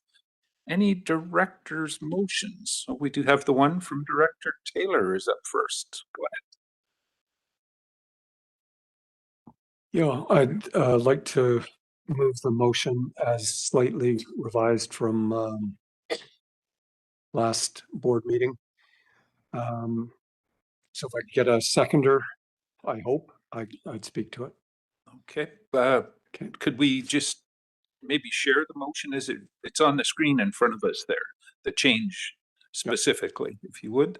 Oh, well, just putting in a deadline or a date by which we would get that, so that RDOS directs staff to prepare a policy and provide a recommendation to the board by September 30th. Okay, so you're moving that. Is there a seconder for it? It's on the floor. Thank you. Any further discussion? Director Taylor and then Watt. Go ahead. Yeah, I think this is just basic management and board oversight. I'm not interested in dipping into operational stuff. I'm looking for, and I don't mind a nil report. A nil report would be lovely. I'm looking for variances on major projects, whether that's budget, staff time, duration, etc. And those are all things that we should be getting a handle on early in the life cycle of a project, and need to be, ready to address that and defend it when it actually comes to fruition, if it does come. That's, looking for your support. Okay, getting the list started here. I'll start with Director Watt. Thank you, Chair. I certainly understand the reasoning behind the motion. I'm certainly concerned that I think it comes into the actual direct definition of operational. I believe this is something the CAO already should be doing. I believe in this case does do. If there's something that needs to come to this board because there's a variance, I think it already does. But again, that should be part of a job description that the CAO has. This is absolutely operational. I wouldn't be able to support it. And if we did support it, I think there would have to be it would be a document that big because of how in depth it would have to be to what actually, because it would have to be policy. It would have to be very black and white, which is extremely hard to do. Okay, Director Holmes. Well, I think we need to kind of be clear what we're looking for here. First of all, we need to define what large scale is, X million dollars, I guess, or whatever. I don't have a problem with this at all. In Summerland, our council, we get a major projects update every council meeting. And it's usually only 3 projects on the go at any time, but we get an update on how they're progressing because we want to know if they're on time. What sort of things are going on? Sometimes we have questions, sometimes we don't. It's just about keeping in know what's going on these major projects, and annual, I say monthly. Like that. So again, I think maybe we all have different ideas of what it is we're looking at. But if you're just looking at one page report, I don't see why you can't do that monthly just to keep us in the know what's going on. So. Okay, Director Gettins. Thanks. I just wanted to add something too about the timing. This is annual, and I don't know about monthly, but I do think there should be key risks or milestones, or the project goes out of a certain percentage outside of budget or something like that, where it might come back more often for us to know about, or if there's an anticipated risk. I do believe that our staff, and in my mind, I'm always thinking about our engineering staff on this, but there's they're great at highlighting potential issues and concerns, but I just think it's a sort of formalizing it so we all are aware. So I'm in support of exploring this a bit further. Okay, CAO and then Coyne. So anytime that there's a variance, it comes back to the board as a budget amendment, budget request change, and then the reason why. But to have a specific date on it, that might be problematic. It could be a one-page report with no major issues. But currently, I fully expect staff to let me know if there's a consequence of or whatever's in the budget. If it's over budget, it's going to be late. That's something the board needs to know. So what this does is it does go into the operations, but we need some, I think, changes in it, and that it shouldn't have a specific date. Is as a issue occurs. The difference between a municipality and a regional district is we probably have 60 to 70 capital projects on the go. And at any given time, do we list it and saying this is where we're at? The strategic priorities, as you were told, were well over 100. Most of those are capital projects. Others are specific projects, like let's say the tiny homes. That's on there. That's not a project where there's a capital outlay, but we would come to you to say we expected it to be done this date. It's not going to be done. We will move it over. So this formalizes what I fully expect staff to let me do.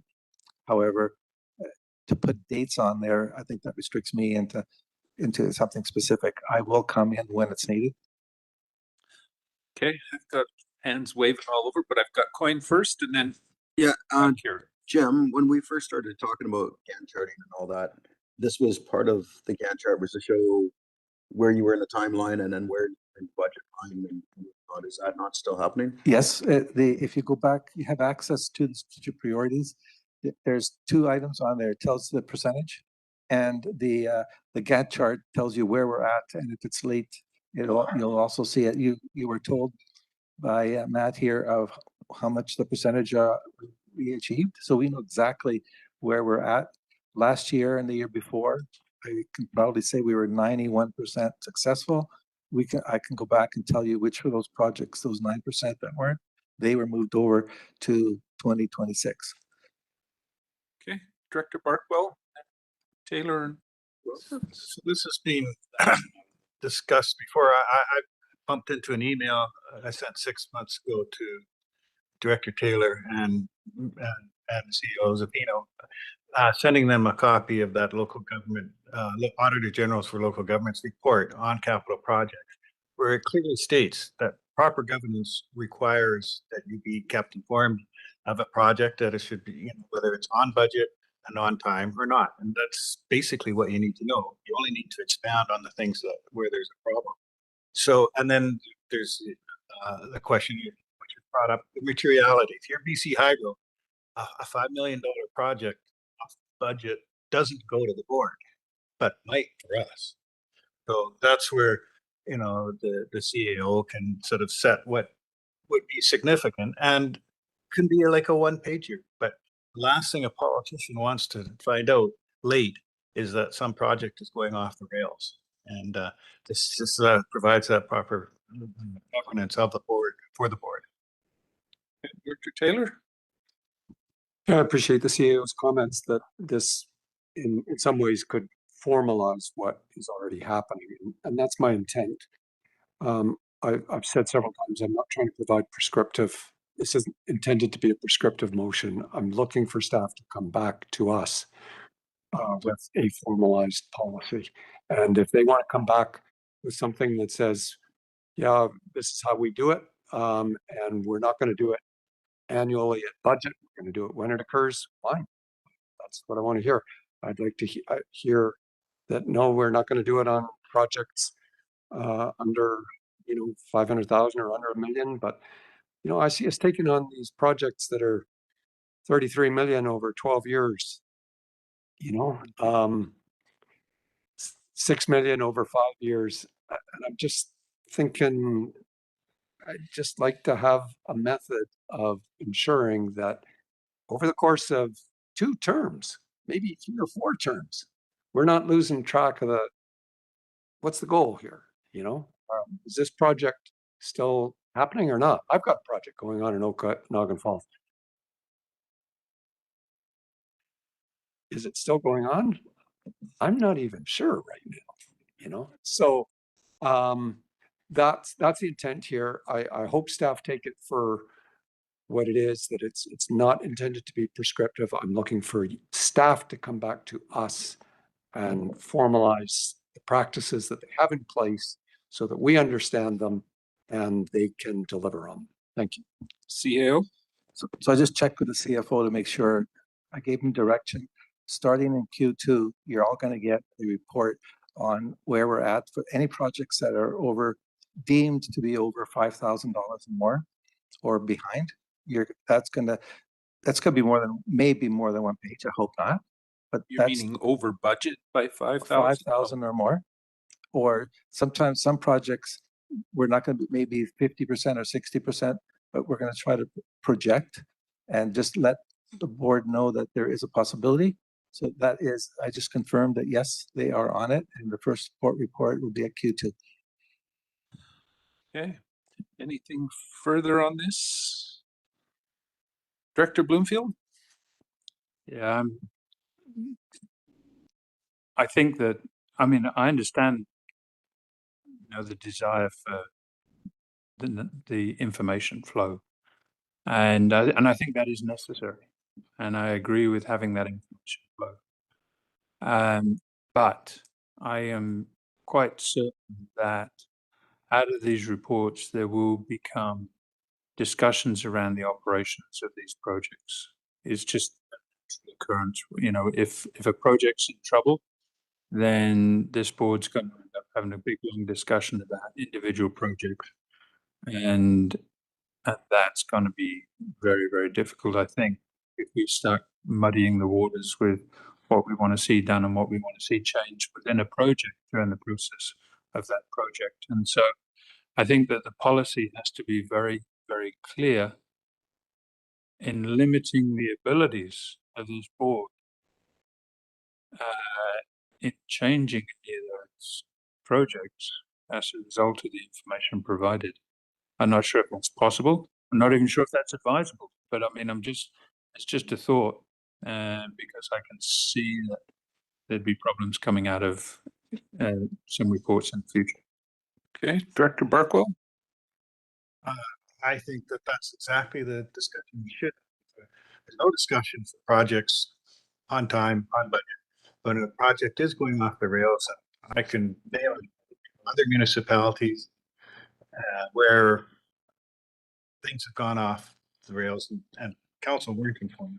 But they should get into the discussion as going as planned, what you're going to do about this appropriate discussion. And this, hopefully it doesn't happen very often, but the mechanism has to be there.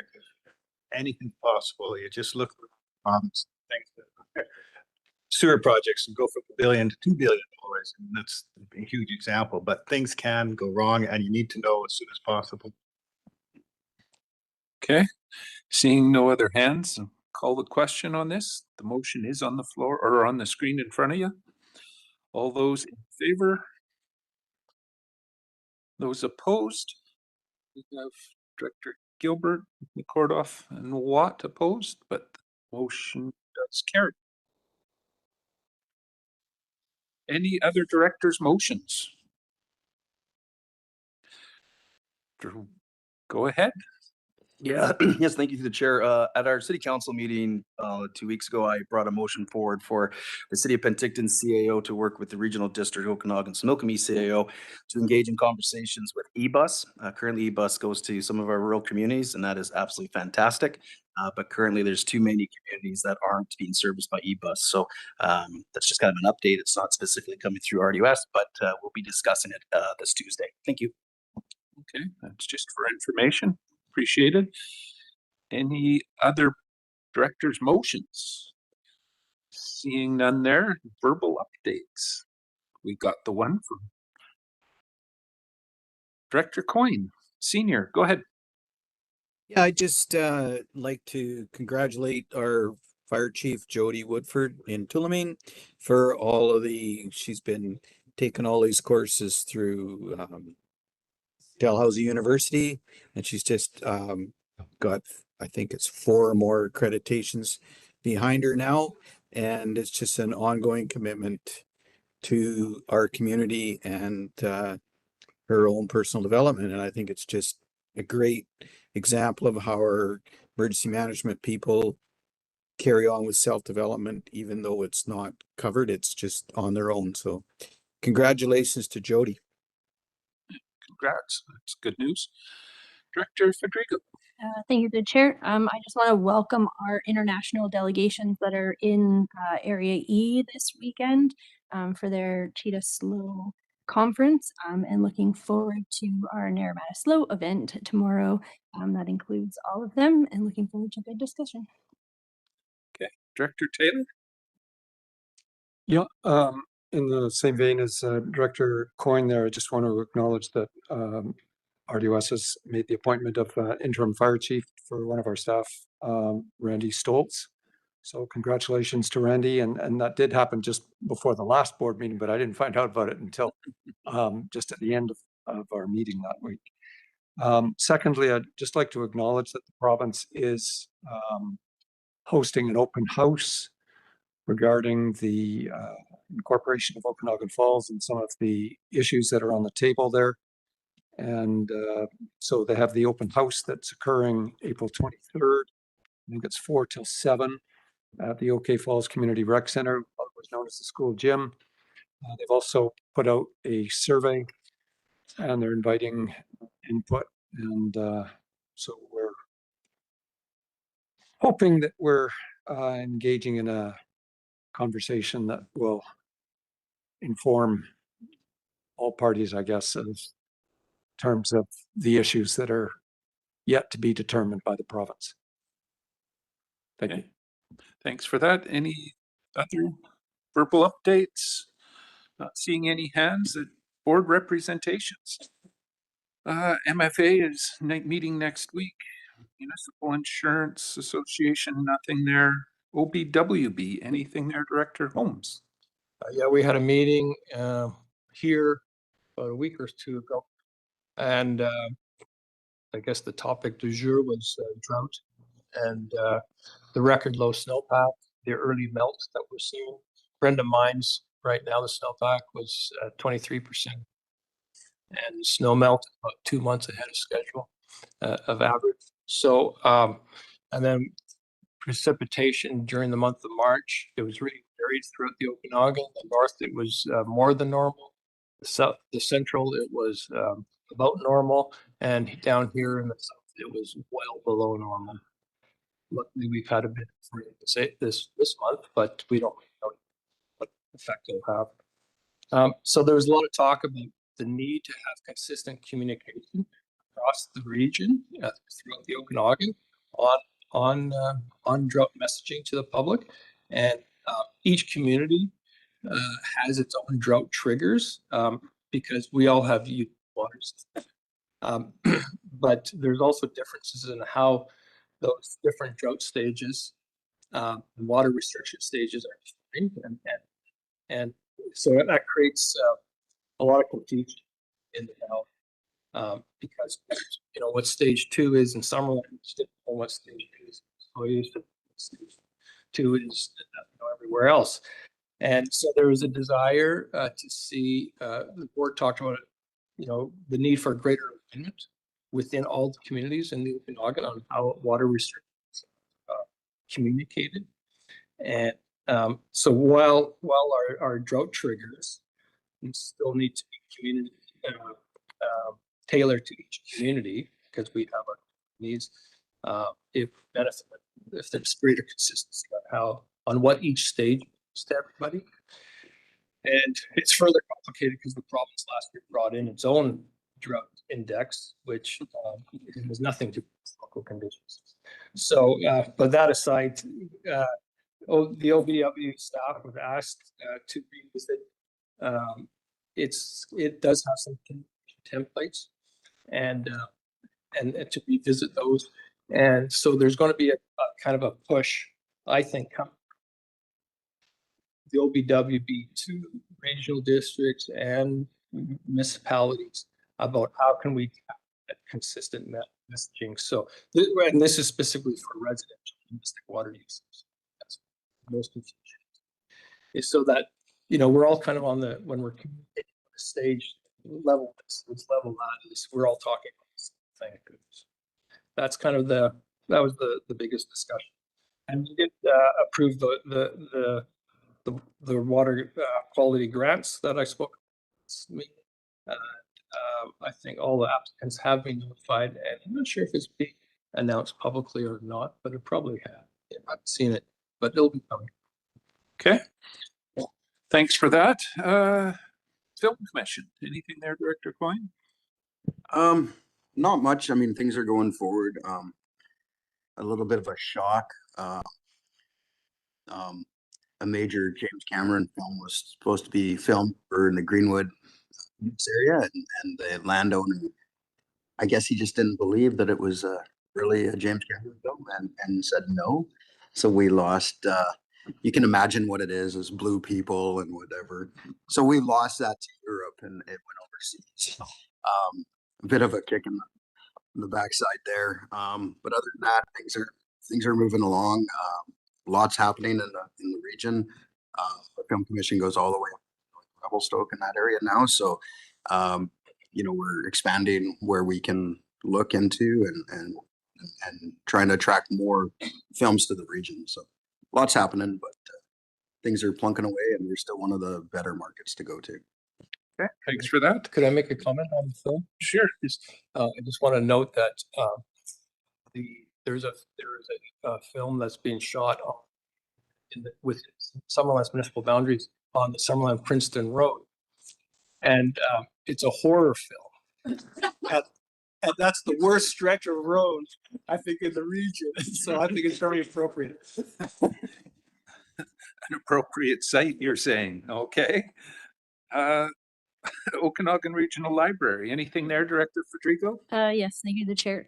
We haven't had a meeting, but because it does pertain to the ORL, I just wanted to make it known, and it is public now, that the city of Penticton is exploring the options and whatnot with joining the ORL, which is out for we'll leave it to the city council on what they're doing. However, just so that there is known that under the ORL that is being explored.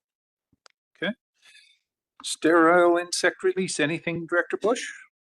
Yes, we had a meeting last week, and I will send out a report when it comes in. Thanks. Okay. Simia, anything there, Director Coyne? Yeah. We have a meeting scheduled for April 28th. Wow.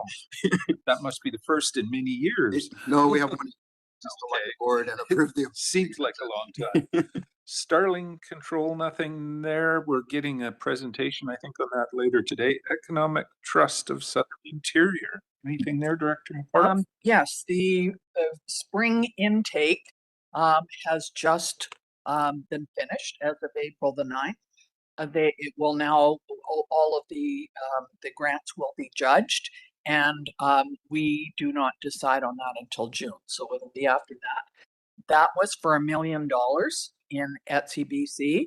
There is another $1 million available starting at the beginning of September, which goes on for a month. So, you know, really good things. I'm not sure who has applied, if anybody from the RDOS, but it's well worth it, because the ETSI-BC has some good investments and we're doing very well. So it's a good one to apply to.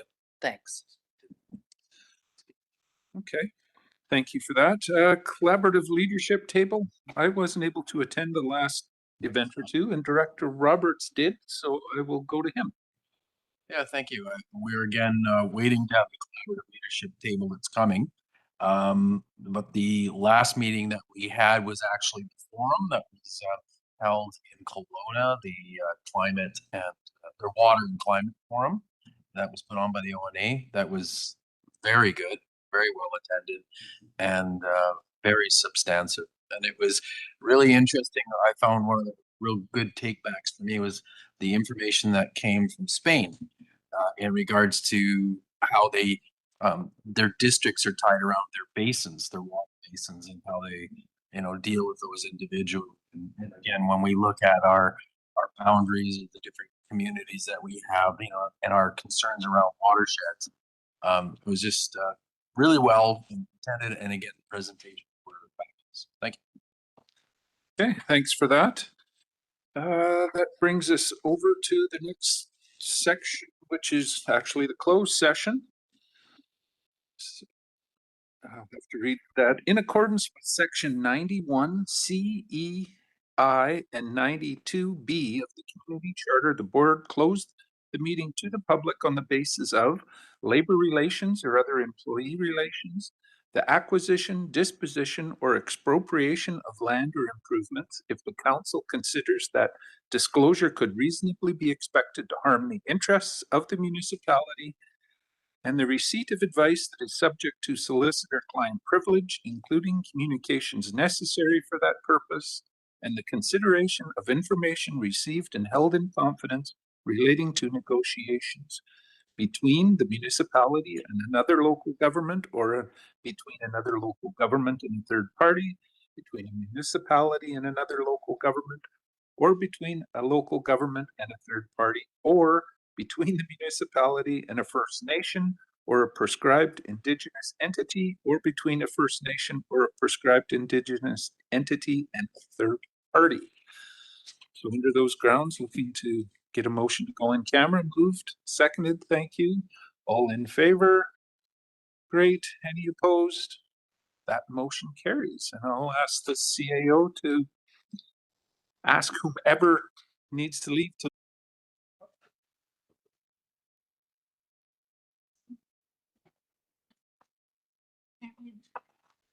Just waiting for the all clear. Okay, we're clear. So can we call to order the meeting for the Okanagan-Similkameen Regional Hospital District at 12:10. First off, I'd like to have a motion to adopt the agenda. Right, thank you. All in favor? Great. And need a motion in regards to accepting the previous minutes for February 19th, 2026. Moved, seconded. Okay, all in favor? Excellent, thank you. All right, so we have a delegation. I will now just refer over to the CAO.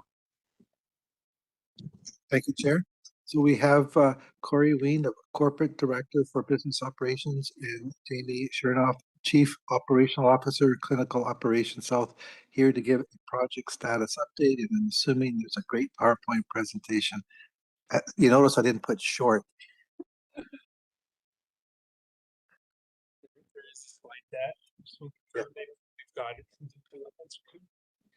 There it is. Perfect. Wonderful. And hopefully it is great. Hopefully we don't underwhelm. Thank you very much, board, for having us here. Before we get started, we will respectfully acknowledge the traditional territories that Interior Health covers, which we cover 7 traditional territories. So respectfully acknowledging the territories of the Kekaldene, Tanaka, Yankatatam, Shwepum, Statlium, and the territories that we are joining from today, Sayux Nation, as well as the Chakotay Nations. And I drove up from Kelowna today, and I'm always just in awe of the beautiful lands coming into the lakes. It's always a treat to be here. Thank you for the introduction. I do believe that Corey has had the privilege of presenting and attending at this table before. I have not, but it is a true and as introduced, I'm the Chief Operating Officer for Clinical Operations for Interior Health for the South portfolio. So I oversee clinical operations for the Central Okanagan, South Okanagan, and Kootenay boundary regions. And in context, I think most people here will recognize Madeline Schlagwan, who is the Executive Director for the area, and Madeline reports to myself in that role. We are also joined by Sarah Evans today. Sarah is one of the operational directors for Penticton Regional Hospital. Madeline would be here, but she's on a well-deserved European vacation right now, so you're stuck with us. So the purpose of being here today is to give a status update on some of the projects that have received some very generous support from the RHD. And this slide just gives a summary by community of the projects that have been supported. We're not going to talk about all the projects today, but we can answer any questions. But we have chosen a few projects to highlight. So one of the first ones that we're going to be highlighting is at the Summerland Health Center. And it is a sink replacement. And so the picture of the sink that you see in the picture there is not actually the sink at the Summerland Health Center. This is an actual picture of a sink at Penticton Regional Hospital, but the sink is going to be the exact same, and it's actually pretty cool. So if you can imagine a sit-stand desk that you have in offices, this is essentially the same thing, but in a sink format. So staff love the sink as it prevents musculoskeletal injury. And this is a very important part of the MDR reprocessing area of this health center, of which this health center is very busy in terms of the surgical volume that they do. I think they did, 3,158 cases last fiscal year, and that's an increase from 2,900 the year prior. And so in ensuring that this site has the equipment that they need in order to continue to do the volume and support the clients who need the surgeries is absolutely imperative. They are going to be doing the actual work on this in the summer months where we do a slowdown anyway as to not impact the surgical volume. So the sink has arrived and it is, again, scheduled for surgery, but it's going to happen over the summer and the project should be completed by this fall. The next project that we'll highlight is at the Sunnybank Retirement Center. And I love talking about projects at long-term care facilities because I think it's always important to remember that long-term care facilities are truly the home for the residents that need these facilities. And just like we have to do sometimes some not so exciting maintenance on our own homes, this is probably one of the examples. And so the domestic water line at this site needs replacing. So like many facilities in the interior, the original water line was installed in 1984, and it's actually subject to some pinhole pricks right now that can cause leaking. And so to prevent that, the water line needs replacing, so we don't have to displace the residents. Obviously, it's a process when we have to do this type of repair. We actually have to make sure that the residents, we have spaces to move the residents. And so this is a 51-bed facility. So we usually have 51 residents. We are currently 13 of those beds are on hold right now in order to make sure that we have the space to move the residents in the facility to do the water line replacement. The tender has been awarded and we're hoping that this project will be completed by January 2027. Penticton Regional Hospital is going to be going through a medical gas outlet replacement. And so there is a picture of what an outlet looks like, although they can vary from site to site. But if you've ever been at the hospital yourself to receive care or maybe visited somebody, anytime that a client receives oxygen or maybe a nebulizer, we rely on this in order to be able to administer that. And so if the valves get leaky, then we don't know if the patient is getting the gas or the oxygen that they need. So it's really important that these valves stay replaced. It's also really important that the valves across a site like Penticton, that they're consistent across the site. So if the staff need to go in for an emergency at any part of the hospital, they know they're going for the same valve in the same location. So that's one of the projects that's going to be underway. One of the other things that this project is going to be doing is going to be removing the nitrous oxide valve that is currently part of these components in the labor and delivery. Nitrous oxide is laughing gas, so as much as it can make for a really good time at work, we don't want the staff to be exposed to it unnecessarily if the valves are leaking. So again, those are going to be removed, and it's just going to the nitrous oxide, which is still a clinical therapeutic treatment that we offer if needed, will just be in a polymer cylinder format again, just to make it more safe for the staff and patients that might be in the rooms. This is a bigger project. The project is currently in design development, but hopefully to be completed by June of 2027. Some additional projects that we wanted to highlight. So certainly of all the areas in interior health, this is one area that I don't have to explain the importance of having good heating, but more cooling systems with the extreme temperatures that we get obviously in normal months as well as in a season that we might have high tide. And so similar to my earlier comment about aging infrastructure, so the rooftop heating and cooling units at the Summerland Health Center, again, were part of the Building Commission in 1984. And it's a multi-phase project in order to get these heating and cooling systems replaced. And so the current equipment is beyond lifespan capacity and so requires replacement. they're just working through the final engineer reports, and hopefully again this will be completed by this summer, July 2026. Sorry for the stammer there. Princeton requires some electrical infrastructure upgrades in order to maintain compliance with the Canadian Standards Association. And this is well underway and is actually going to be completed by May of 2026. And that just means the final bills and final tenders are going to be wrapped up, but the actual work is completed. According to our facilities team, this has been the Rolls Royce of electrical panel upgrades. At a hospital, one of the things that you really want to try and avoid is any power surges and power bumps. Again, if you've ever paid attention to the wall behind a bed in a hospital, there's red plugs, there's white plugs, there's black plugs, and all of them are dependent on whether or not it's going on regular electrical or generator supply. If you get a power surge, it can impact monitors, it can impact ventilators, it can impact all those things. We want to avoid those as much as humanly possible. And so the risk of that occurring with the old system was there, and now our facilities team is very, very confident that the risk of that occurring is going to decrease, which is very.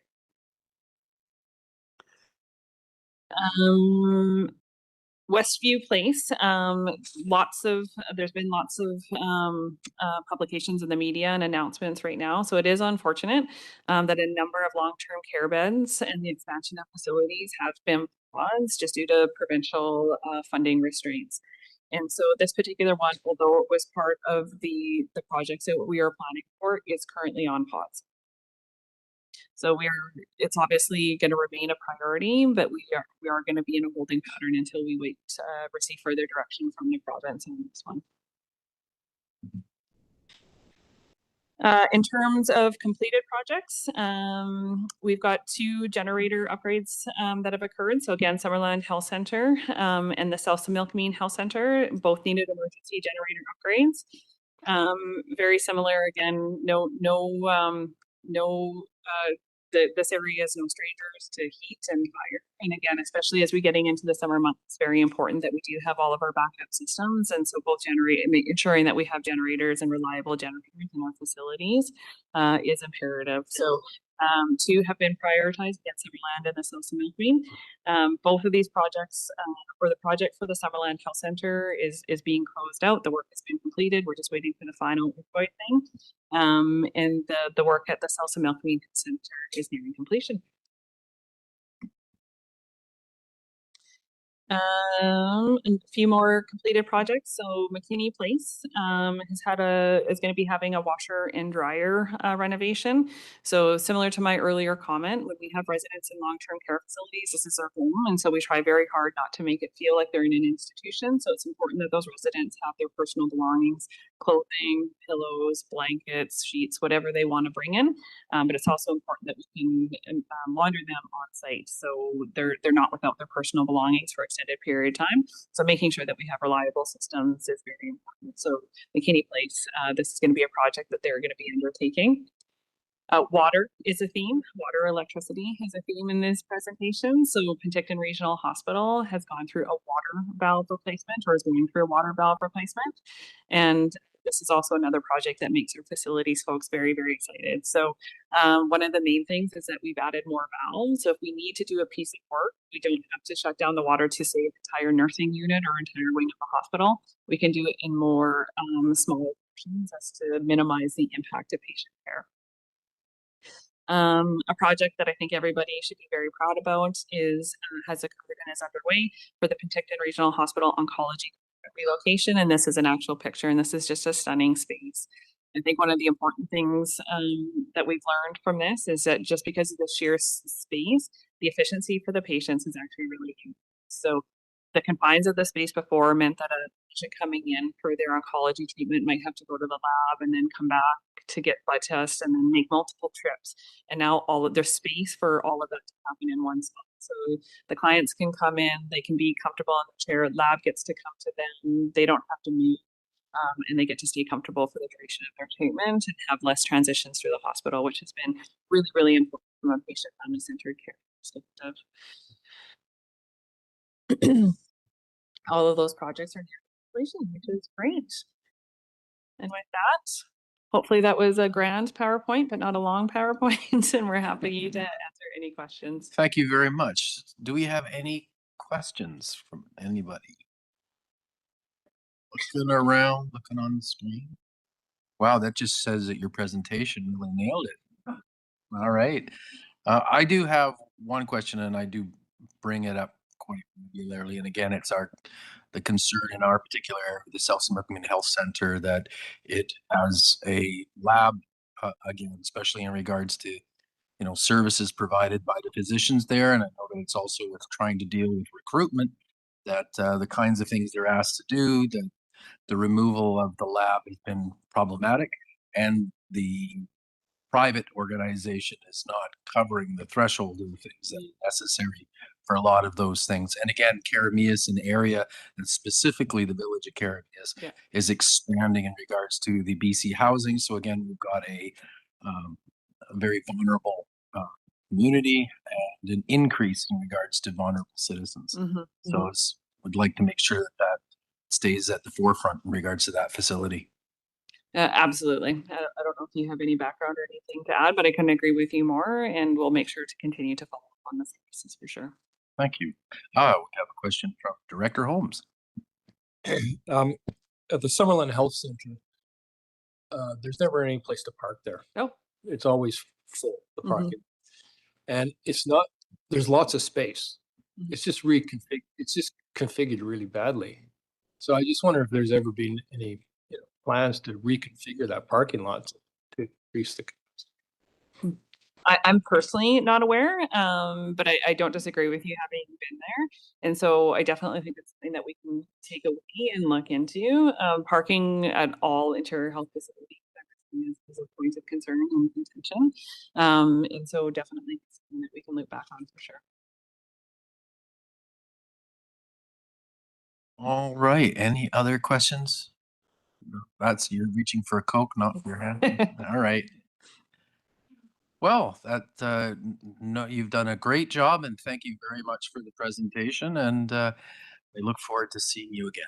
It is a pleasure to be here. Thank you very much. All right, so I think that brings us to the conclusion of the Okanagan-Similkameen Regional Hospital District Board. And could we have a motion for adjournment? And how about all in favor? All right, we're good to go. Thank you. Thank you, Director Roberts. We will do the committee, the whole meeting next. So I'm going to turn it over to Director Watt to chair that.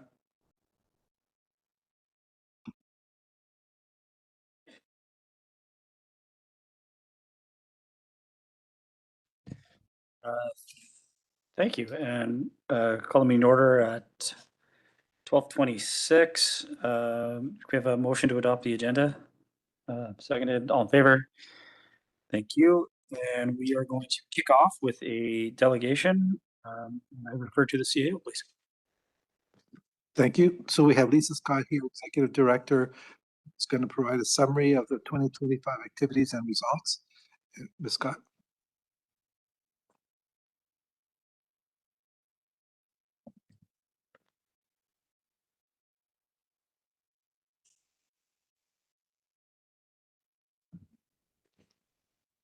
I do, yes. So there is a PowerPoint and staff will be bringing it up now.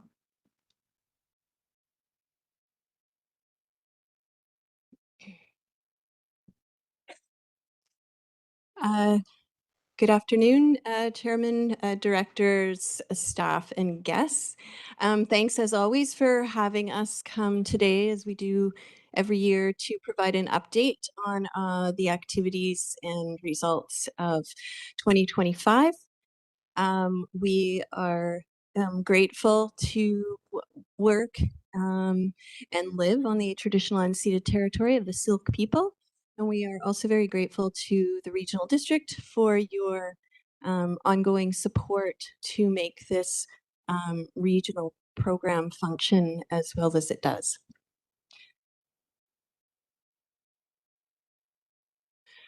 So I'll just start by I should start by introducing Elaine.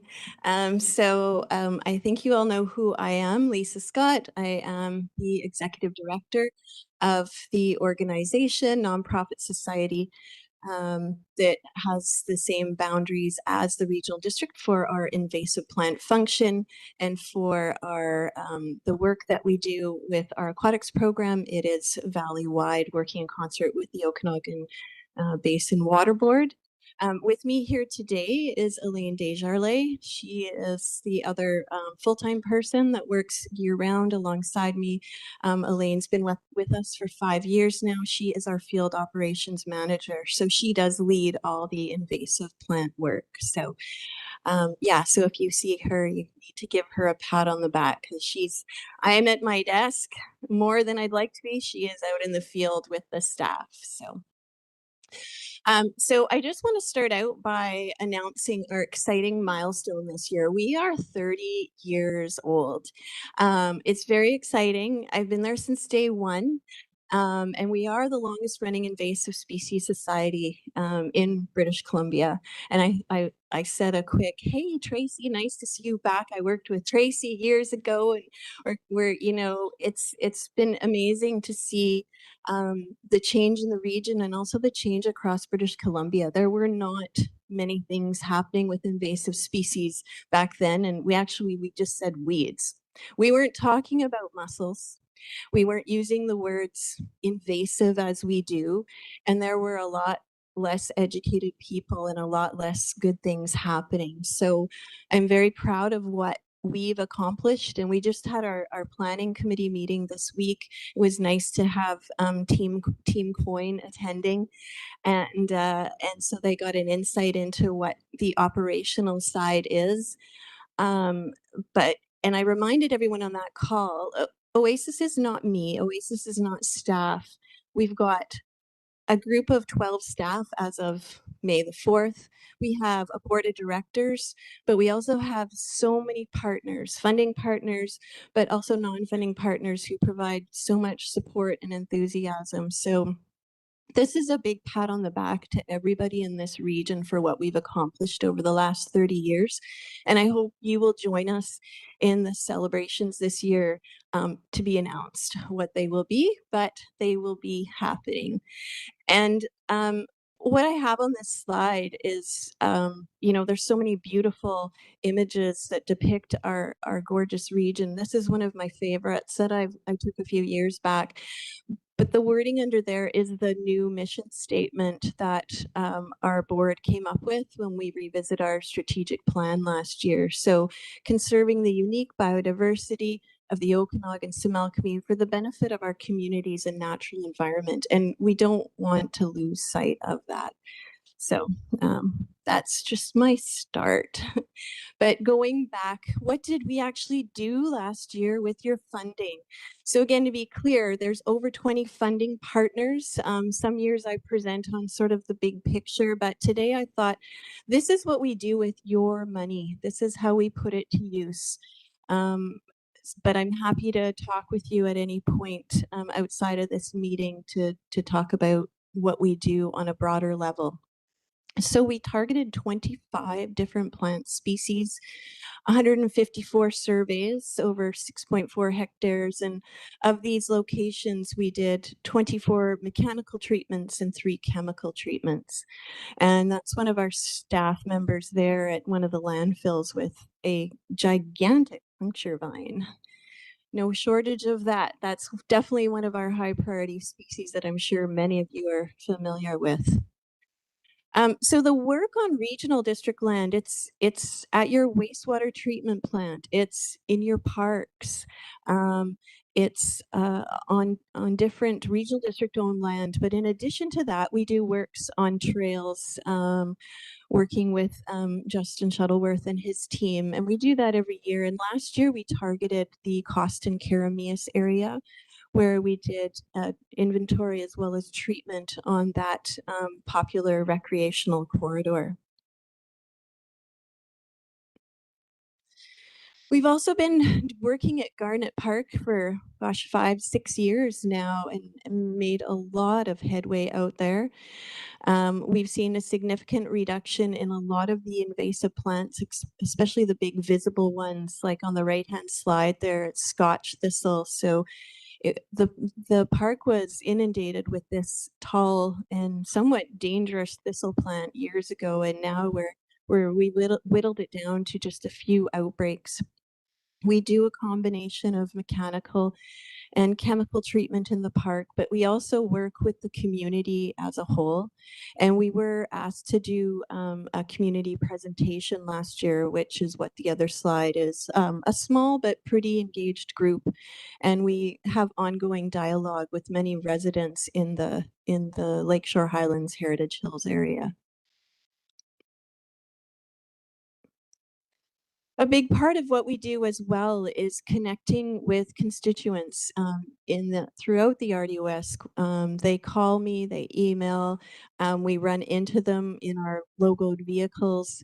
So we provide the advice and assistance they need. It might just be as simple as sending them a link to our website or popping something in the post, or we may go to their property and help them identify and come up with a plan for what they need to do to effectively manage their invasive plants.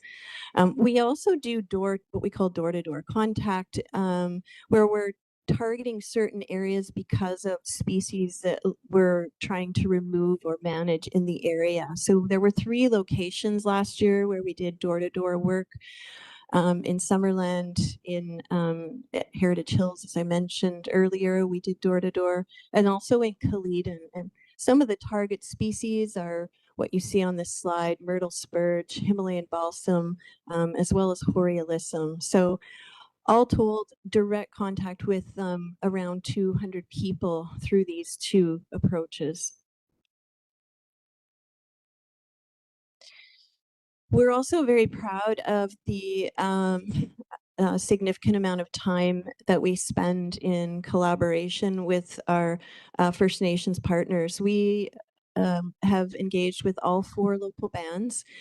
In these photos here, we are working with Dean, one of the Penticton Guardians, and we participated in some of the restoration projects that Penticton Indian Band has been doing on their land. And in the Similkameen, we've partnered with both upper and lower Similkameen bands, excuse me, as part of our mussel monitoring work. So that's funded by the Habitat Conservation Trust Foundation. But really pleased with the responses that we're getting from the bands. They're coming to us for support with training. We're working with Penticton to hopefully host a community event this spring.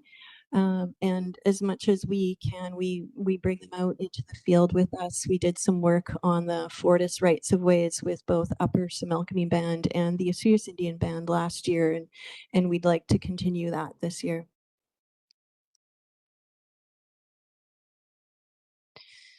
We do have a full-time person in an education and outreach programming role, and Cordelia is shown here talking to these students. We reached out to several hundred people last year through 12 community events. Some of them are listed here, as well as community presentations or school presentations. Having the additional funding that was bumped up by the regional district a couple of years ago has allowed us to support paying someone in a full-time position. So that's really been able to enhance our school programming. And events are starting already with a huge Earth Day event in Summerland happening next week with grades, I think it's 7 through 9. So many exciting opportunities that we're really glad to be part of.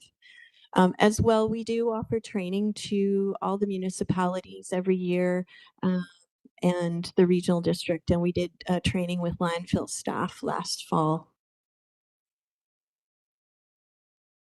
Other education and outreach can be in the printed matter. So we write articles for various newsletters, which have gone out through Village of Kiramias, Town of Oliver, as well as District of Summerland. What you see on this slide is just a screenshot from one of the articles that I wrote last year that was in the Karamias newsletter about invasive plant disposal. So just brief paragraphs with the tidbits of information. We're happy to provide that to all municipalities as well as community groups. We do know that this is a good way to reach out to our constituents and get them a timely information and provide links to more information. We have Facebook and Instagram. Follow us if you are into that sort of thing. We can tell you about upcoming events, new species, new tools, and so on. And we are always engaging with the media with press releases as well as doing interviews upon request. Some new outreach tools and resources last year. We've got some more boot brush stations out there. So the one on this slide was done in partnership with BC Parks out at Mahoney Lake. There's 2 going up District of Summerland any day now up on Giant's Head. And there's many others out there at various trailheads. We also produce handouts that are available online and in print. There's just a couple here for Homeowner's Guide and one for people who are camping and traveling in their RVs. So as I mentioned, we get a lot of inquiries from the public, and I do maintain a database of those inquiries. So this is just a summary because this helps guide us to where to direct our energies and where to put our resources into in future years. So you can see that largely it's still inquiries about invasive plants, so 94%.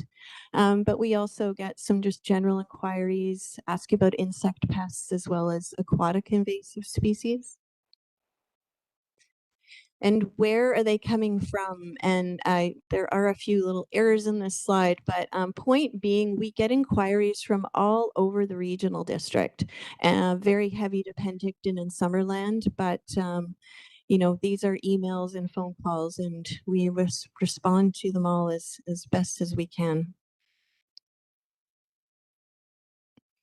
And how do they know to contact us? Well, about 65% are referred to us, or they are just familiar with us. But we also know 7% are from events. So we've done a talk somewhere, an event, and they follow up. So I think that's great.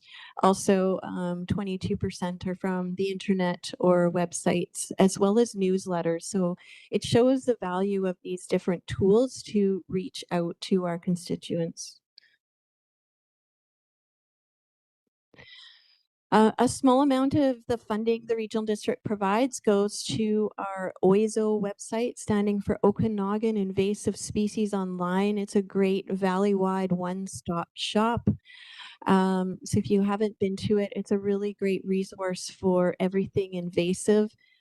It does target the agricultural sector, but really as a resident of the Okanagan-Similkameen, there's valuable information. This screenshot is just showing our alert page. We do alerts at least every 1 to 2 months on some timely topics, and we link people to news stories or something new in our region that would be relevant to the agricultural sector. It looks like it's very heavy to insects in the last 6 months. And just one slide briefly on our aquatics program. As I mentioned earlier, this is run in concert with the Okanagan Basin Water Board's Don't Move a Muscle campaign. So we are the face to that campaign, the boots on the ground. But there is $5,000 that comes through the RDOS that helps this program extend into the Similkameen Valley. And for that, we are very grateful to be able to offer that program. We are going to get, we have a sign that the province provided us that is going to go up at Otter Lake. And we've been in touch with the club out that way, and we are now monitoring Otter Lake every year.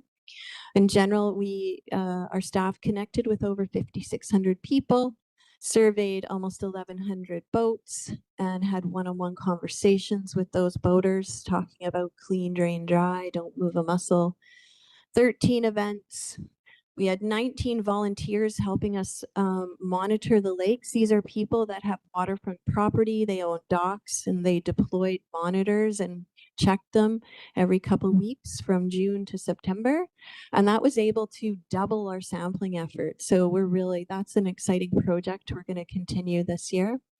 And then 173 water samples from 5 different lakes. And yay, no mussels found in the Okanagan or anywhere in the province. So just for clarity, we are still invasive mussel free to the best of our knowledge.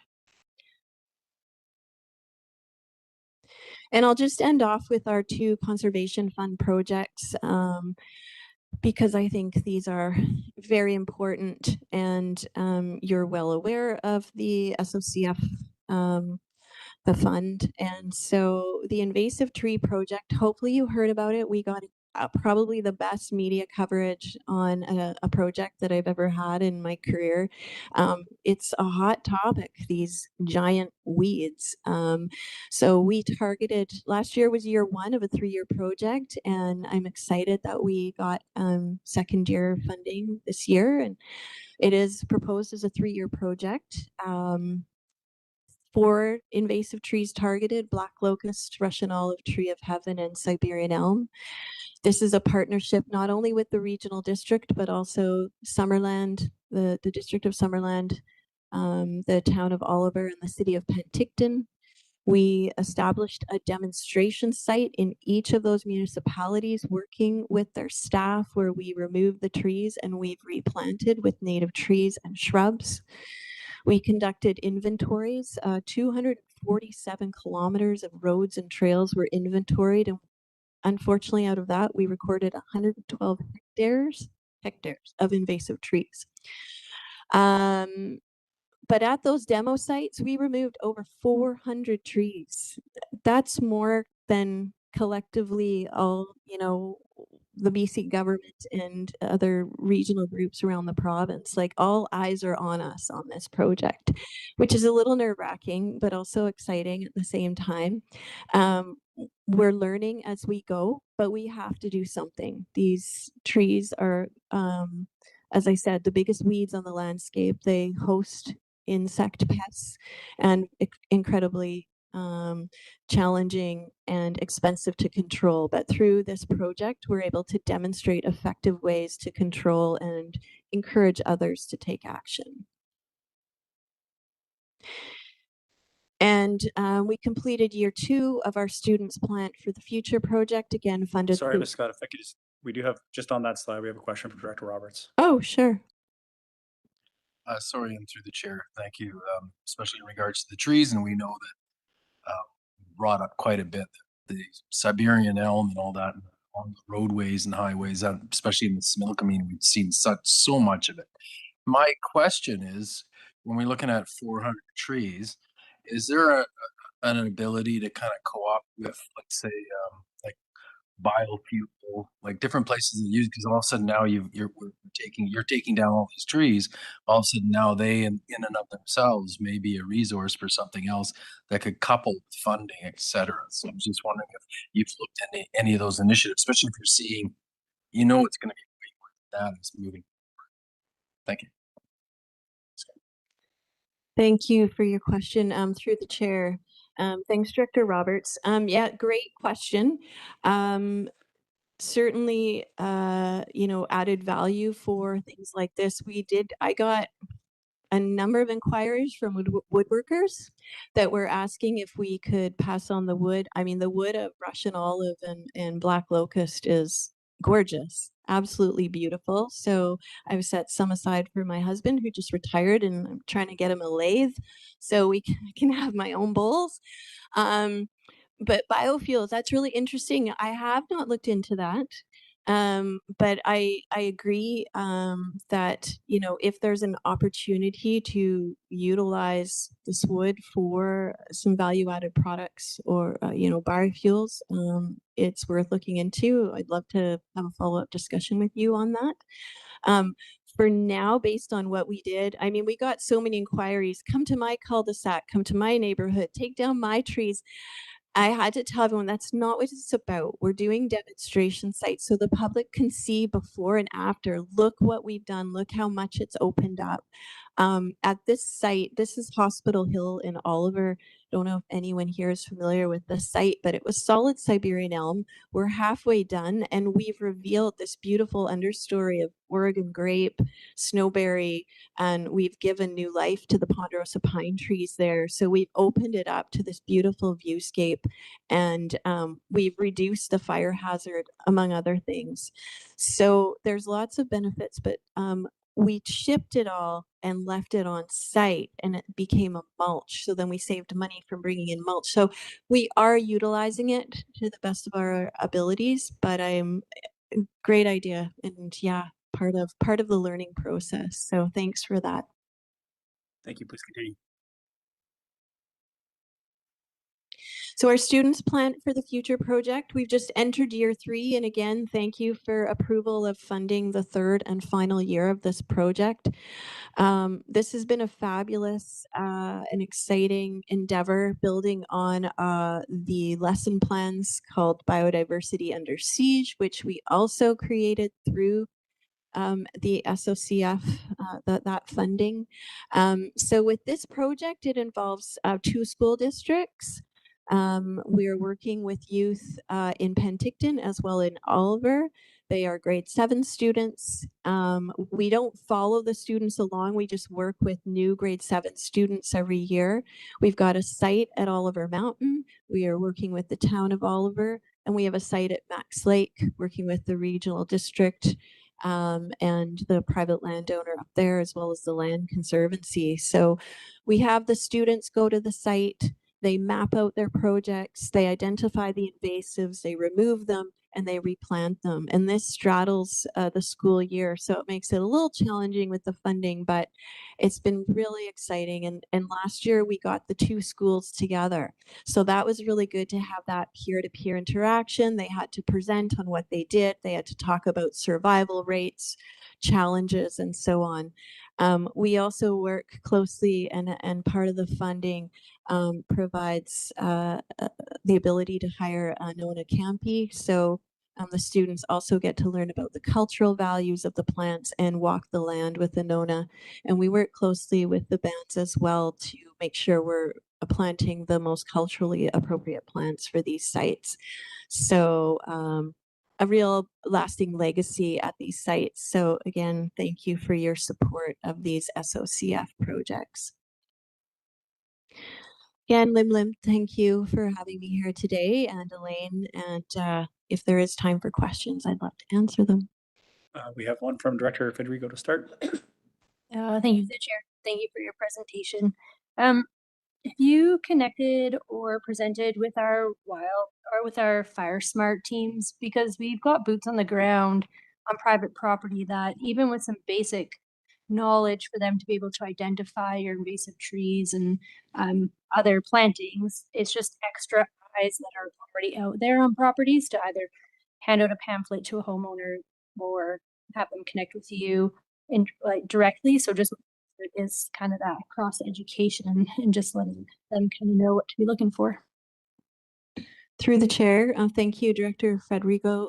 Yes, we have had dialogue over the last few years on various topics with the different Fire Smart teams, but we can do more. We've actually we've had discussions through with Shelley Fiorito as well for some of the chipping program, because we need to do something about these invasive trees when they come down, and it's expensive for landowners to pay for the chipping. In terms of the extra eyes out there, that's a great idea. So more opportunity, yes. We've also reviewed the Fire Smart recommended species, because we identified some invasive trees on there, an invasive species. So always more we can do. It's never done, but thank you for that. It's a good reminder. I know we will be alongside them at the Summerland Earth Day event. There's a Fire Smart booth, and I'm leading the planting there, and we'll have a booth as well, so I can connect with them in Summerland, and if they're at the Penticton Earth Day event, again, another opportunity. So we're often, same with the Bear Aware program, we're often all at similar events, and that gives us a chance to join forces and dialogue as well. But thanks for that reminder. And thank you. Any other questions? Seeing none, thank you for your presentation. Scott? Yeah, thank you again for the time.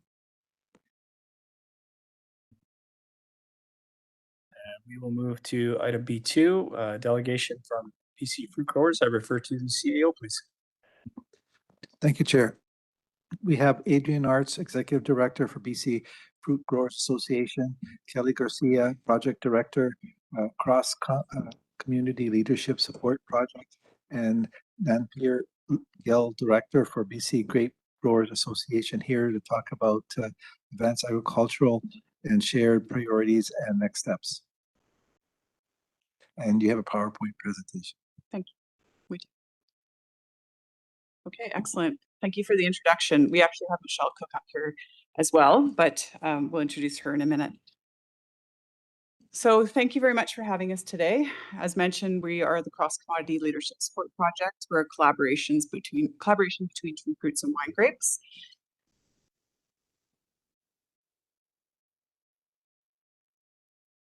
I assume it's green button. There we go. No. Okay. So why we're here today, very quick meet and greet. We're here to introduce our industry groups, highlight our priorities and projects, share some ideas for collaboration between local governments and the agricultural community, and then answer any questions you might have about the tree fruit and wine grape industries.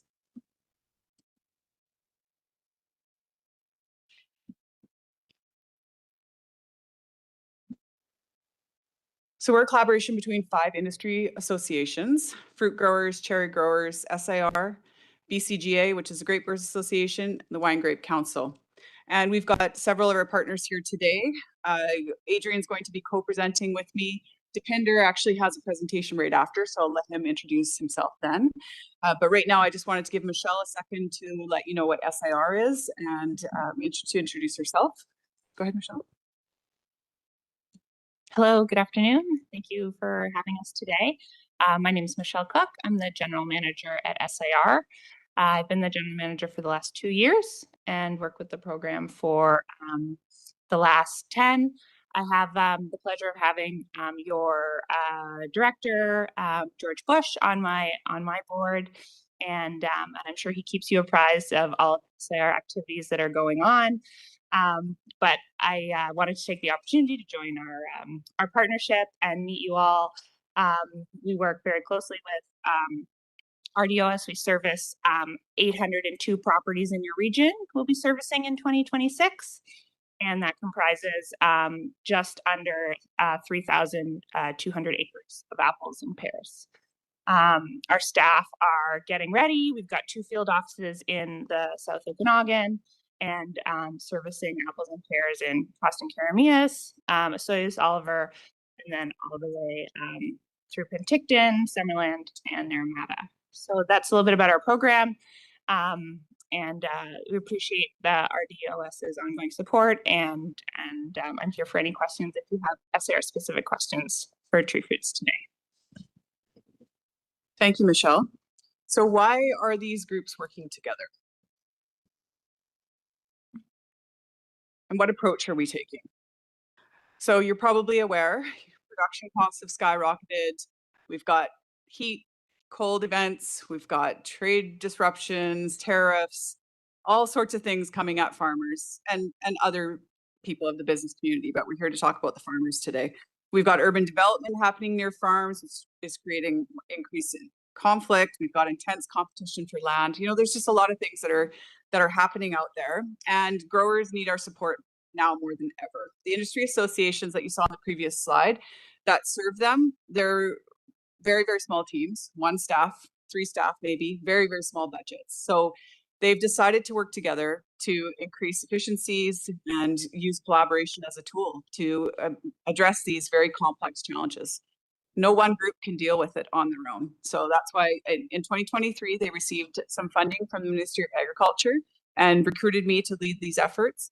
And this is a pilot approach that they're figuring out a framework for collaboration beyond this pilot that ends at the end of this year, actually. So they have a cross-commodity advisory council, which is kind of loosely framed by the Water Stewardship Council, which some of you might know through the Okanagan Basin Water Board. We use that as a framework for this group.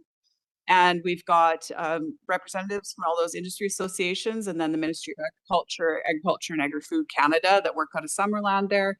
And other staff and other industry experts come together quarterly to discuss the issues and priorities and come up with opportunities and solutions and ways that we can help improve the agricultural community's economic viability. And I'll just pass it over to Adrian. Thanks, Kelly. So quick introduction. My name is Adrian Arts. I'm the Executive Director. I've been in the role of the BC Fruit Growers Association's Executive Director for a year now. Prior to that, I was a Regional Manager with the Ministry of Agriculture and Food and the Industry Specialist for the Tree Fruit Files. So I've been intimately, and I farm small acreage up in Summerland as well. So it's a hobby farm now of 2.5 acres because I couldn't farm 25 and do all the work. The BC Fruit Growers Association itself is a 136-year-old industry group. We're one of the oldest in Canada. We are the primary industry advocacy group that represents the tree fruit industry in BC. So our role really is to bring folks together to have the conversations, to know who to talk to when there's a problem or when there's something to celebrate. We do a lot of advocacy work both in Victoria and Ottawa, and we're starting to do a lot more work with local governments and regional districts to make sure that mostly education campaigns on figuring out, what the tree fruit industry means to the local economies that most of us live in and you folks manage. So having said that, as a group with Across Commodity, our top priorities, obviously, the number one is economic viability. Y'all live here. You've experienced the weather, some wild weather we've had. We've had heat domes. We've had cold spells. We've had smoke. All of those are negatively impacting. And I always say I feel somewhat shameful having to go to meetings and say we need help, but our industry really is in a state of panic. And it's been 5 bad years. And as an optimistic farmer, we always say we just need one good year. And usually we get one good year in 5. And now it's been 7. So we've had a pretty rough go collectively between the tree fruit, wine grape, and industries. For local governments, farm labor and worker housing, our top priority really, the farm workers have not been coming since the end of COVID. We haven't seen those international backpackers. We used to get a large volume, as you all recall, of Quebec law, hitchhiking across the country, that rite of passage for a lot of folks coming out west. And after COVID, we just haven't seen that anymore. And we're also seeing a significant increase in the cherry acreage, which is a lot more time sensitive than the apples. Horticultural support. As a group, the province has pulled out essentially of funding horticultural support. The closure of the BC Tree Fruits Cooperative really left it up into the growers' hands. And, you're a jack of all trades as a farmer, as many of you would know. We are focusing on better horticultural support to make better decisions for our crops. Access to water is something that's probably near and dear to everybody in this room this year with the snowpack levels we've been seeing, just barely over 50% of normal. We try to be good stewards as best we can with water, but without water, there is no crops, and without no crops, there ain't no food. So I do see some empty plates here, and I realize all of us ate today, and that would be a real shame if we actually couldn't eat because there was no water for our farms. And then GR. The number one reason why we're here today is to build the relationships and for you folks to see our faces, to know who we are. Hopefully you'll take our contact information when you have a question about codlic moth control or sterile insect release or tree fruit industry or grapes or cross commodity approach.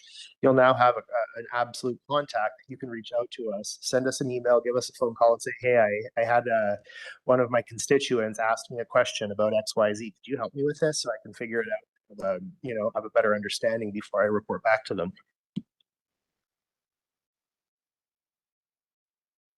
I'm allergic to oops, there we go. Okay, I'm allergic to technology apparently.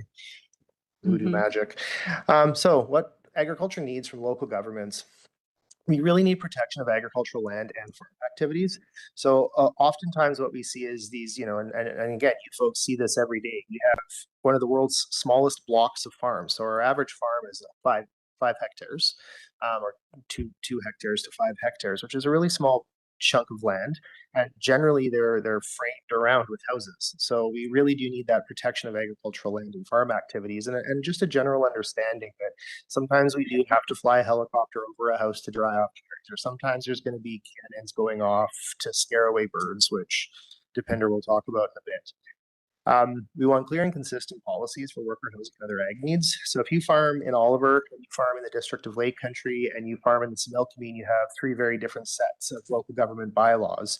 And there are farmers that actually farm in all of those areas, and they have to navigate 3 very distinct sets of bylaws. The ALR itself is a contiguous unit, and so it's really important that we get to a point where we're starting to align some of these policies pan-region to make it a lot easier for everyone. Also, support for farm diversification initiatives. So we're seeing, cost pressures right now. We're seeing a 30% increase in food costs, but we're not seeing a 30% increase in the overall returns to growers. So farm diversification initiatives would be things like agritourism, additional housing on farms. We don't want to destroy the farmland, but we want to create an opportunity for farmers to be able to make a profit off their farm as opposed to taking out loans, interest-bearing loans. Local governments, we strongly encourage more engagement with the agricultural community. So Kelly, the Cross Commodity folks have pulled together some amazing bus tours. Some of you folks may have attended the ones last year in Summerland. It was very well attended with local politicians as well as staff and farmers. And again, it's having those conversations to just say, hey, X, Y, and Z, this thing happened here. This is the result. So it's a really good way to bring folks together to see what results from decisions being made on a farm that you may be slightly detached from. And then again, continued financial support for programs like the Starling Control and SIR. Both of them are very important programs. If you need additional information, Director Bush, I'm sure would be able to provide lots of information on this. He's a wealth of knowledge on the SIR program, as well as Michelle. And Depender is going to give a 10-minute presentation on the Starling Control program. But without those, I can say that there would be a significant increase in sprays and probably complaints from local residents because they don't understand the farming. So these are ways that we're able to better manage relationships. How we work together. So annual industry delegations to boards and councils. I think one of the big requests is that this is not a one-off, that we start having these on a regular basis, that it's an invite once a year, that we get to come present to you. For you folks in the room that have within your municipalities, we're always happy to come to a municipality. Agricultural topics and representatives at regional planning labs, more opportunities for discussion. So again, semi-annual roundtables, Farmer Fridays, coffee with the mayor. Summerland did we just had an issue, obviously with water, as did the District of Lake Country. So hats off to the mayors and staff of Summerland and District of Lake Country for inviting the agricultural community to hear directly from the agricultural community on those issues, as well as a dedicated regional agricultural planning coordinator. And this is one that we've talked about in the RDCO and RDNO. They have a trial going on in Comox, where they actually have an ag planner, and it's shared amongst multiple municipalities. And what it's doing is it's able to give a unified voice for, in this case, would be RDOS, where you hire one staff member that really just deals with the agricultural issues across multiple jurisdictions and gives a far better, I would say, a unified view of what's going on. They had one in Kelowna for a while. And they are, again, we've been talking about this in the other 2 regional districts. This would be a huge benefit, I think, for the agricultural sector and connections with the residents.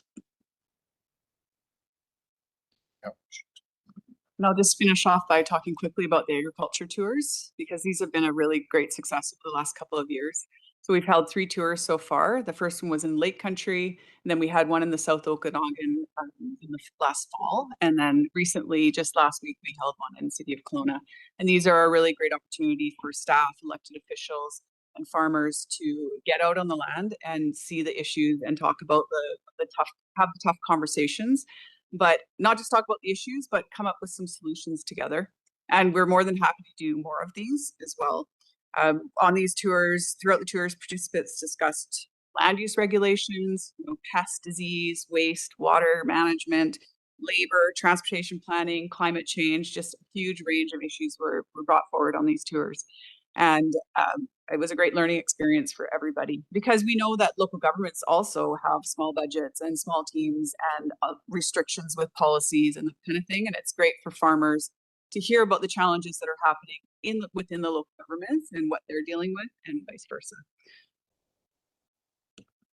So we'll just leave you with this slide with all of our contact information, and just to reiterate that the industry associations are ready and willing to work together with local governments. We want to build positive relationships, and we think that there are so many challenges right now that we all need to just get on the same page about and figure out how we can move forward together. So that's why we're here today. Thank you for your time.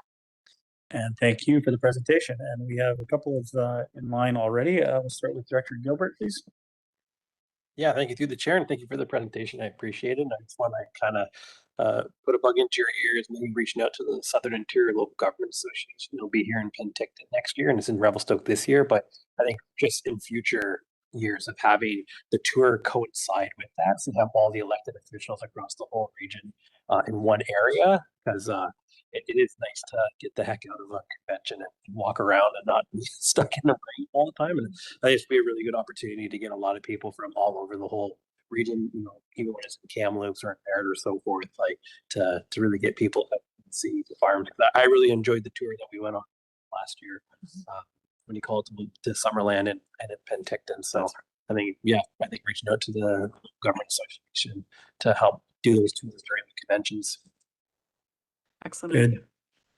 Good comments. I think a well-received suggestion. We're going to move on to Director Roberts, please. Yeah, thank you through the chair. Really good presentation. Again, thank you, and much needed. And looking in regards to the collaboration, and I have a question, because again, some of it bases on rumors and things. And I have a small organic orchard and have had to deal with the influx of codling moth that seemed to have come in junction with the closing down of a lot of facilities because of the tragedy that had happened, as it were, and then a lot of bins coming from out the country. How do we work together through this kind of process in ensuring safety? Because again, I realized for now it's been 30 years, so my little orchard, and I still don't do anything. As I found, it's almost like we seem to have almost eradicated the codling moth in our area, and then just night and day from 2 years ago to last year, and hopefully mitigated some of it again this season. But wanting your thoughts on that. Thank you. Sure, thank you. Can I just ask what area you're in so that I have a bit of a background to talk to? Rural Cairns. Okay, yeah, so yeah, so with the closure of BC Tree Fruits and there being a number of packing houses in Coston-Carmias area, you're right, the fruit that moved differently in the valley and went to different packing houses, a whole bunch of it went down to Coston-Carmias. And so those packing houses were accepting fruit from growers they hadn't taken before.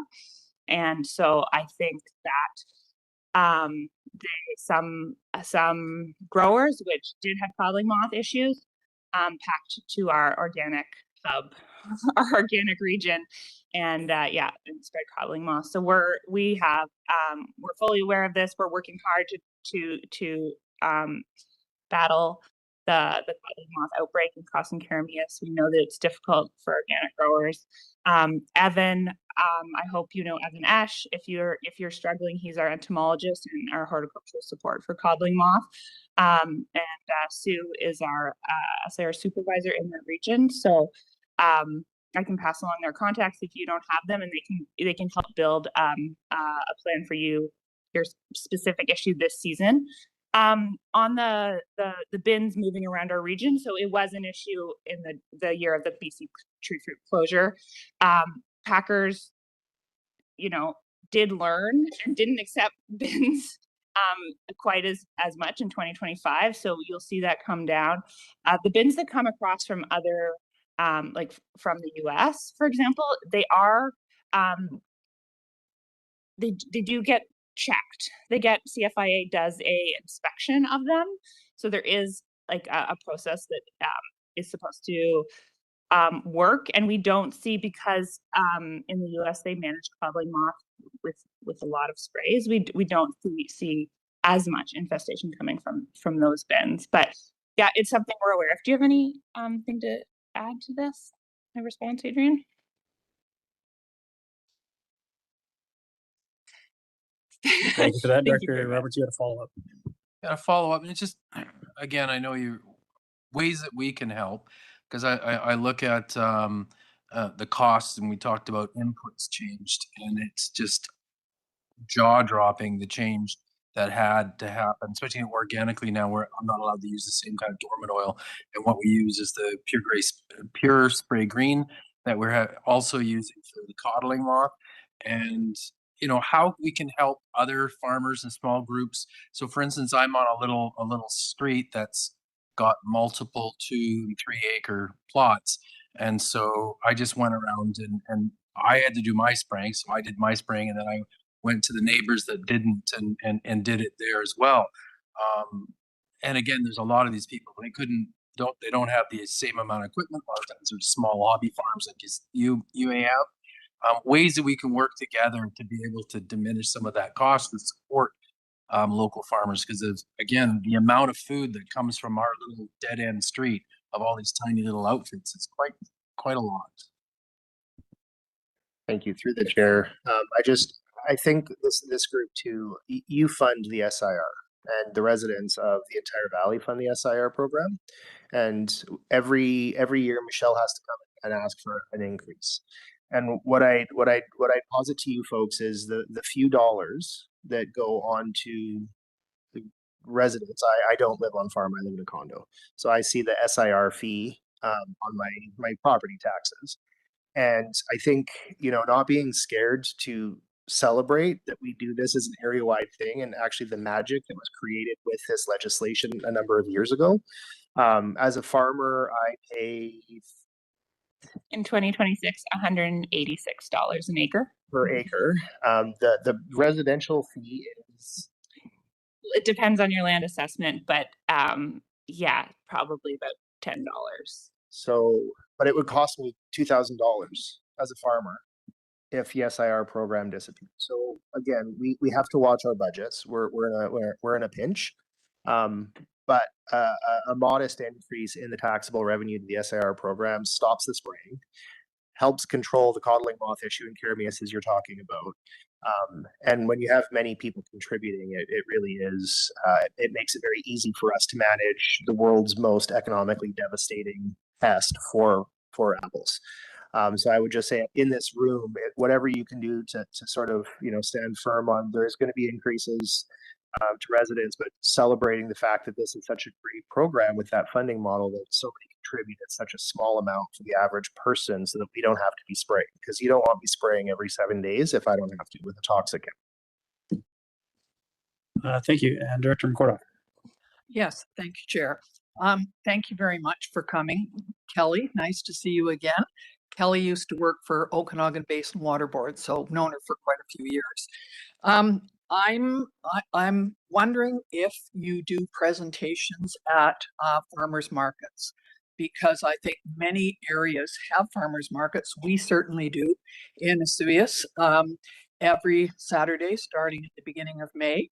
And the person who organizes our farmers market is Sue Wolf, who works for SIR and is a farmer over in Costa.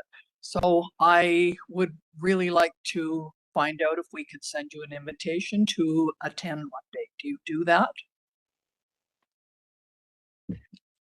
Of course. Any opportunity to have conversations with people is an important relationship building piece, and it's super important. So. Perfect. I'll get on Sue's tail. Thanks. Thank you. Director Holmes. Thank you. Nice to see you all. I just want to ask about the more engagement with the agricultural community. Right now, as you mentioned, kind of the forefront of Summerland farmers is water, and the drought that we pretty much know is going to happen this summer. We've had a lot of complaints about councils water restrictions that we put in place. But interestingly, those complaints have all come from people who didn't attend our workshop, our meeting in January with all the farmers who were invited. And thanks to the growers associations for helping us connect with those farmers. And because we didn't really know how to reach everybody. You can't just send out a notification to all the Class 9 properties, because people lease properties, and that's not really representative of who it is.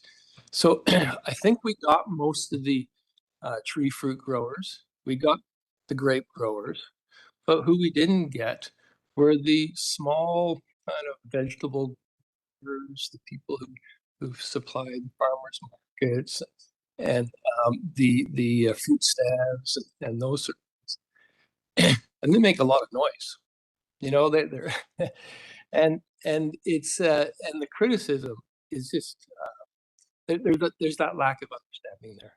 And so it's how do we reach out to everybody who farms in this is what I think we're really struggling with, because that workshop, or whatever we called it, the round table, was really good. It was amazing discussion and a lot of self-regulation in a way, right? They all kind of came to senses themselves, and we plan to have another one regularly, because they really affect. So that's one question. I have another question as well. So when I talk to farmers and about how the best way for communicating with tenants, and what always comes up is our agricultural advisory committee. And this is, I guess, traditionally always seen the ag committee as that vehicle between us and farmers. Whereas when you look at the makeup of our ag advisory committee, they're not really reflective of the agricultural community. And a lot of the farmers have told me, well, I don't have to sit on the committee, with the meetings and stuff like that. So it kind of begs the question, well, what's the role of this ag advisory committee? So I'd be curious to know from you guys what you think the role of an ag advisory committee should be. Okay. I'll just tackle that first through the chair. Engagement with farmers is incredibly difficult. We work with farmers day to day, and it is extremely challenging to reach out to all of them. But I think the way that we do it is by this collaboration of the industry associations, much more opportunities for informal engagement. So ag tours are great, but they take a lot of time to organize. They cost money. Like informal, we talked about this at the informal tailgates. So a farmer hosts a group of folks on the Friday, Farmer Fridays or whatever, and you have a tailgate and you're chatting there and you're building those relationships, and the farmers have their own network within farmers, right? So they tell their neighbors, but they're not going to tell their neighbors things unless they see value in what's happening and they feel like they have the trust of the district and all that. So you're building that. The challenge is these things take so much time, and collaboration and communication is essential, but it is the most difficult thing and is messy, and it's, time consuming and all of that. So I don't have my answer to you is there's no silver bullet for it. Just keep trying and keep reaching out to as many networks as you can, and lean on us in the industry associations to help you reach whoever you can. Like maybe there's a farmers market lead that could connect you with the vegetable people or something like that. So figuring out who those people are. And I can't remember the second question. I'm going to pass it over to Adrian and Michelle. Through the chair, I can answer the first question. I can just share that SIR runs a very, very thorough database. So of the 802 properties we service, we have those email addresses and phone numbers. And so if there are communication outreach that RDOS needs to apple and pear growers, your staff are welcome to reach out, and we can send that out to our mailing list. We do that on behalf of Summerlin Research Center. Sometimes we do that on behalf of the province of Ministry of Ag, and then the BC for Growers, and so there's one list that I know that I have and can offer as accurate. Thank you. Oh, sorry. Yeah, I just, as the former chair of your agriculture advisory committee. Ouch. Thank you, Mayor Hopes. Was before his time. It's hard, and you're right. There is a capacity issue. Even when I was only farming 25 acres at the time, there was a huge capacity issue. But if I'm speaking, like that truth to power and bluntly, often the farmers were seen often as just rebel rousers on the committee, and so I think that's partly where it is of having the right people in the room. Often it's the people who have the time that will participate in these things, and those people are often the small scale farmers and land-under folks. And they often have very big opinions of the way things were done in the past. And that is a major, major issue. And I do think working with industry associations, we are working on, RDNO has asked us, we want some nominations from the Fruit Growers Association for our Ag Advisory Committee, and we're working on it.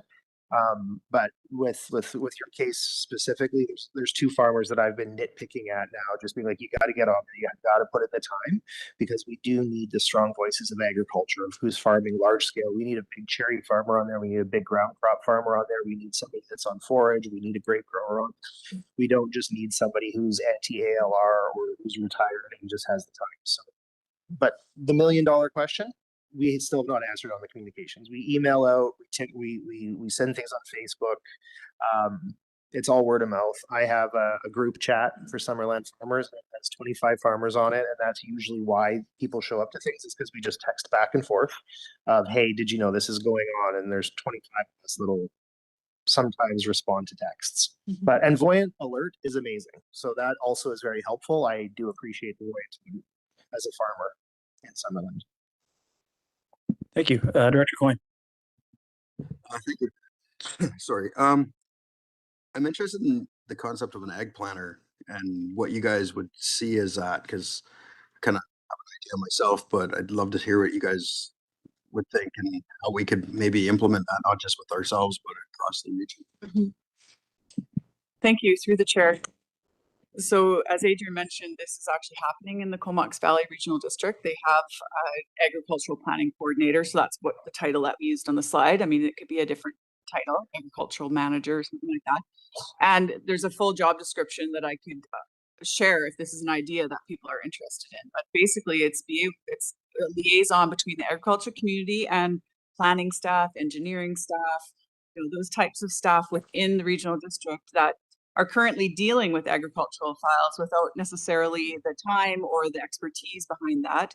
And then also, so dealing with the day-to-day files that are related to agriculture, but also having an opportunity to think forward and think about the policies that would be better for the agricultural community, and organize sessions with elected officials and staff and farmers to talk about those policies and be able to have the time to do that. Whereas right now we don't have that capacity within local governments. We don't have that expertise.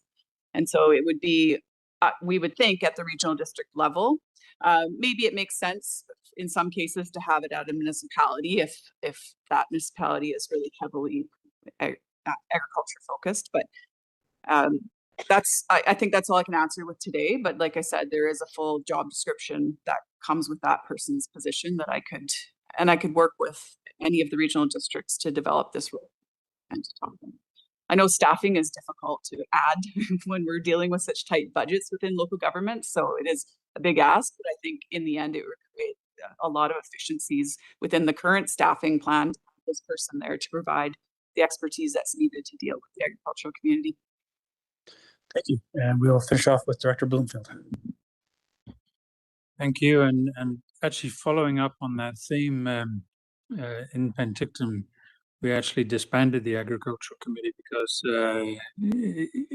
of various reasons, but yes, it's difficult to find people within the business that have the time. and it was, sometimes difficult to get quorum.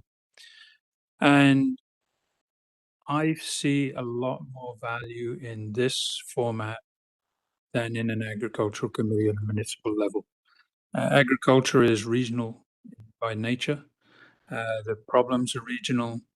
The problem-solving abilities are far greater with all the region involved and with all of the groups representing the farmers. So I think it's probably more efficient for us to be liaising the groups that represent the farmers, such as yourselves, rather than the individual farmers themselves. Because how do they, we have an ag committee at a municipal level, and you have some farmers sit around the table, but how much of the information that they get individually goes and gets spread amongst all the farmers in the municipality? So I think there's more value in this format, and if we did this once a quarter or a couple of times a year, has a lot more value, I think, than an ag committee at a municipal level. That wasn't what I was. My original question that I raised my hand was that we've seen significant changes in how agriculture is done in this region over the past 20, 30 years. And I'm not so much talking about the influx of vineyards, but of course that has been a major factor. But also, when you talk about diversity at small farms and, food to put on the table, but we've actually seen an expansion of certain fruits and certain types of farming that have become more of a cash crop rather than food on the table. And so I'm just wondering how that, and I'm not speaking against that, I'm just saying that's my perception as to how the industry is going, and just wondering how that affects the farming community itself and your work with the farming community. You talk about diversity and food on the table, but then seen some pretty significant farming operations and some expanding quite rapidly and taking over a lot of farmland in the region. Thanks for that through the chair. Apples right now are $3.99 in the grocery store, $3.29 depending. Last year, my return as a farmer, I do really well on my apples. I got 50 cents. Okay, and I did really well. Most of my colleagues only make 30. So apples are food. Most of the apples you'll see in stores are ours. Up until about now, when we start to run out because we don't have enough storage, so we bring in the U.S. fruit. The diversification on farm, it goes back to we are one of the fortunate jurisdictions in the world that has created a reserve, an agricultural land reserve, to protect the land for future generations to eat. The problem or the tricky is that we also live in one of the most beautiful places in the world, and everybody wants to come here. So we're at land values of $250,000 an acre, 200,000 depending on where we're sitting.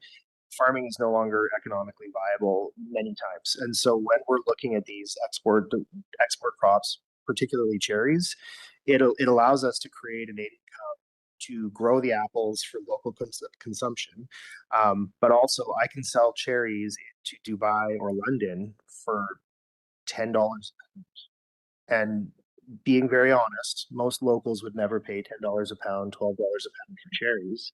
And if they would, they'd all be here, I promise. Like, I bring them home to my sister in Victoria all the time. And she's like, they're the size of kiwis. And she's like, I didn't know cherries could get that big. And it's like, because Canadians just wouldn't pay that, but they will in Dubai, they will in the UK, and they will in Japan. So we're able to bring that income here to offset the losses that we're taking on our apples, on our grapes to some degree, and all the rest of the pieces. The peaches, the stone fruit, it's all very much kept here. We don't grow enough of it, but it is food. But to your point, yeah, there is some that goes out, and that is just one of the ways that we're able to actually farm. Otherwise, we wouldn't be able to make a living of it. We simply would not. We already can scrape by. So if we don't do that export, we just don't get the revenue of the farm to be able to make it. And then we lose this because tourism here is because we have beautiful orchards and vineyards. If it was all condos, we just have a lake then, right? Which lots of places have lakes. Thank you for that. Seeing no other questions, we will move on. Thank you very much for your time and for your presentation today. And we will move to B3. And once again, I will ask our CAO to introduce our delegation from BC Grape Growers. Thank you, Chair. Deepinder Gill, and I see that Adrian Arts is sitting here to discuss the Starling Control Program and have an overview. And you have a PowerPoint presentation? And that should be coming up. There it is. Thank you, everybody. My name is Deepinder Gill. I'm actually from director and a past president for BC Grape Grower Association. So, and we do receive funding from the regional district, and we're really thankful. And it's a good connection to make for what we use those funding to control the starting in our area. Just gonna go through this. Hopefully this works one day. All right, let's talk about birds and bees, just birds. All right. All right. So starling, they are an invasive species. They've been introduced in North America. They are not native to Okanagan. They were, I believe, they were introduced in about 1890. That's the research that's been done by UBC back in 2013. They do eradicate quite a bit of agriculture crop, and they are necessary to be controlled. And what we've always been told is we're starling control, but not starling eradication. We can't, and especially at maximum crop when we have, that's where we have the big flocks coming in and eradicating. And it does not just affect just grapes. We just run it through the Grape Growers Association, but it does affect cherries and apples and specifically corn as well. I've been told when I presented last week at the Regional District of North Okanagan. So it is a very effective program that has helped in reducing the starling population over the years. So there's three aspects of the starling control program. Of course, the one we run right now is the trapping.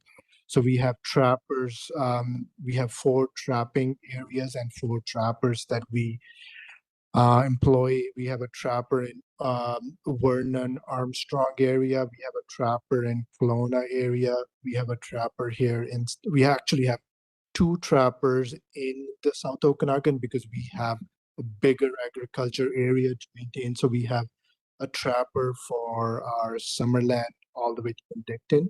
And then we have another trapper for Oliver and Osoyoos area that controls the traps. And again, it does work. We do reduce the number of the birds. It does help the farmers as well. They don't have, it reduces their, the netting cost per acre that they have if they have the traps. But in terms of, we cannot put traps in every farm. That's what every farmer expects us to do. But usually we'd like to put traps around our we put traps around our landfills, and that's where they mostly they come back to eat, is the landfill to have the food, and that's where we do a lot of our trapping. In terms of the 3 regional districts do provide $25,000 each for the costs, and we get funding from we get donations from our growers as well. So I do have some numbers to share a little later on the cost, and we'll go over that. And we need this trapping, right? We need to have the continued support from the regional district, and we have. It's kind of lack of ask, is we've never asked for any increase in funding for last 10 years. But we have seen where the cost and the labor cost have increased. And everything has gone expensive over last 10 years. We've never asked, so obviously we're 10 years late in an ask. But again, as we have seen that the number of acres under agriculture has increased over the years, but we're trying to manage our cost as effectively as possible. But again, it comes to a point where we can only use so much of the resources in helping the farms and controlling the birds. We will just want to make sure we do get your support in not in the upcoming year to increase the funding for these for starting control. And so we just go back to some of the numbers for the and this is over the years of so that $75,000 is what we receive from the 3 regional district, and that is majority of our funding. And we do receive donations from year over year from grape industry, from tree fruit as well, and so that's where majority of our how is our budget. Our overall income has stayed consistent over the years. And of course, so just based on that, you'll see that we were very especially for our 23 and our 24 years, just because of the low crop, and we did not see a lot of necessity because we had for 23 and 24 years there was no crop, and so we did decrease just to save us some funding for future years. But for our 2026 budget, we are spending money on increasing the number of traps in the area that will increase our cost for the year. So we're very, very effective in our budgeting for our 2026 year. And in terms of budget, and by 2026, our budget expenses nearly consume all of our projected income, and it leaves about $2,400 in our surplus. And our costs are increasing, and we want to make sure that this program is effective in the going years forward. And it has a track record based on the number of birds we're capturing, and in the terms of the number of in our operational structure, and we still need to make sure that most of our expenses are paid in trapping. And what we've done is just on the Grape Growers Association, we've reduced quite a bit of our administrative expenses. Whereas me as a director, I'm actually running it just on a volunteer basis because I want to make sure most of our funding is used for the starling control program. There were a bit of a in terms of our ask, the one ask is making sure that this program is funded for the future years. The other ask, it's a very specific one, is we're having difficulty at our Osoyoos landfill in putting our traps. We're not allowed to put a trap at our Osoyoos landfill for some reason. So I really want to know from the board the reason for that. I'm not sure. It's a great question, and I see the mayor writing down the question right now. Sorry. Thank you. Thank you for that. Any questions? I think Director McCordoff will get back to you on her answer, but certainly is going to look into it for you. Director Roberts, go ahead. Yeah, thank you to the chair. Great work, and thank you for what you do. I live in rural Karamias, and I've noticed an increase in the Similkameen starlings, Yep. and I haven't seen as many traps as I used to see. Yeah. So Was there a change in regards to how many traps are coming out the Similkameen way? Thank you.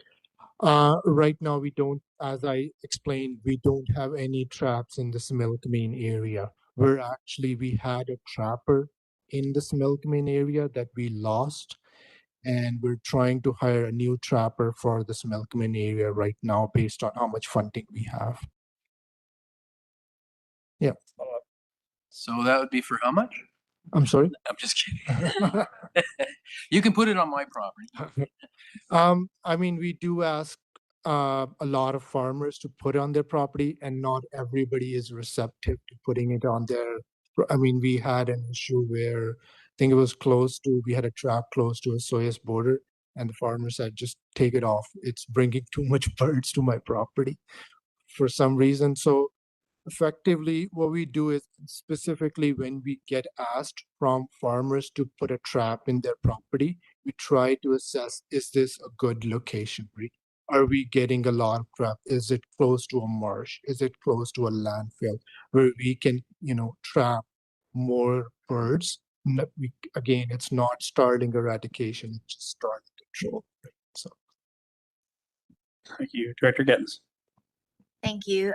Can you share some numbers of how many birds you trap in an area, in a region a year? I don't have those in front of me, but I could send those over. So, yeah. Thank you. Any other questions? Thank you very much once again for your time. Thank you. And for your presentation. Forward to seeing you again, and also acknowledge how great the information is we get from Director Bush. Thank you.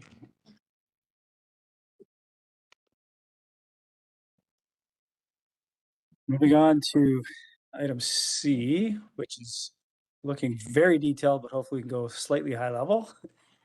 I will refer to the CAO for our regional transit update. Thank you. Detailed is correct. This is an information report which provides the board with detailed information on transit services under the RDOS management, including service hours, requisition contributions by electoral area and municipalities, cost per service hours, annual ridership performance, and options for a future delivery model. There is a PowerPoint presentation, and staff will answer questions after. Good afternoon, and thank you for bearing with me following the birds and the fruits conversation. Hopefully the buses get you interested. So today's presentation provides an overview of RDOS managed transit services across the South Okanagan Similkameen and highlights some opportunities to strengthen transit governance going forward. This review is not about proposing consolidation or immediate service changes. Rather, it focuses on ensuring the board has consistent, comparable information and that the RDOS is well positioned to govern transit services responsibly as service demand and costs continue to evolve across the region, which, when in place, would allow improved oversight of transit, service level management, and ensuring service bylaws are improved where identified as necessary.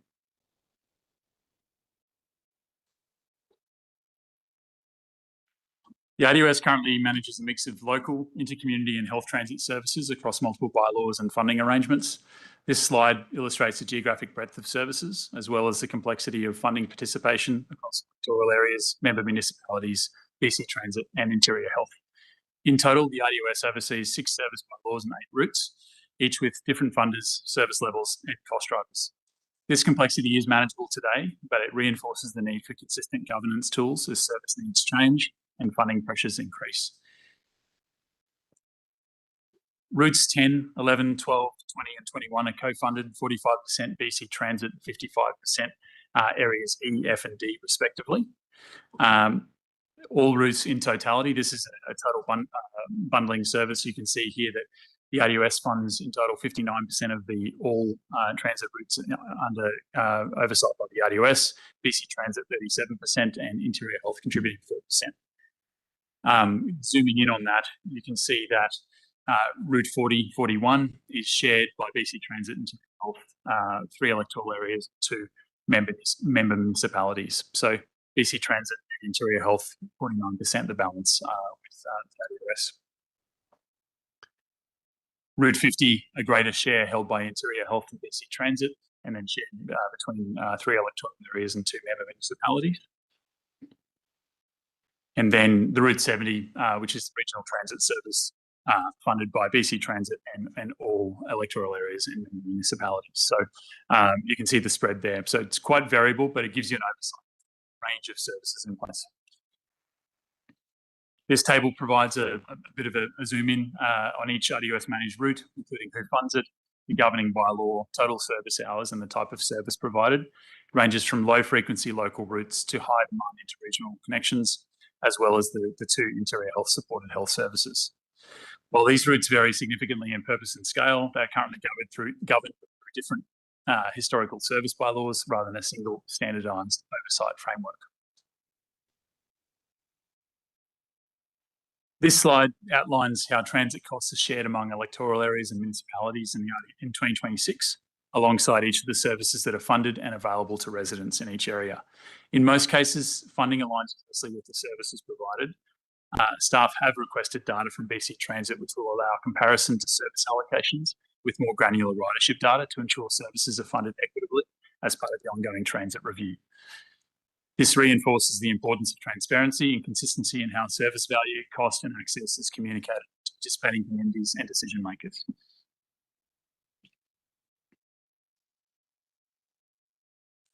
Currently, the RDOS and BC Transit engagement largely occurs on a service-by-service basis. It's closely tied to the annual budget cycles. The province works on the March to April, April to March, whilst we work on the year. Monthly meetings are held staff to staff to discuss operational items such as new bus shelters, data requests, and operational oversight. While this approach functions operationally, it limits the ability to have proactive system-wide discussions about performance, cost drivers, service design, and long-term optimization. So we have therefore reviewed this existing governance model and identified opportunities to strengthen oversight without predetermining future service structures.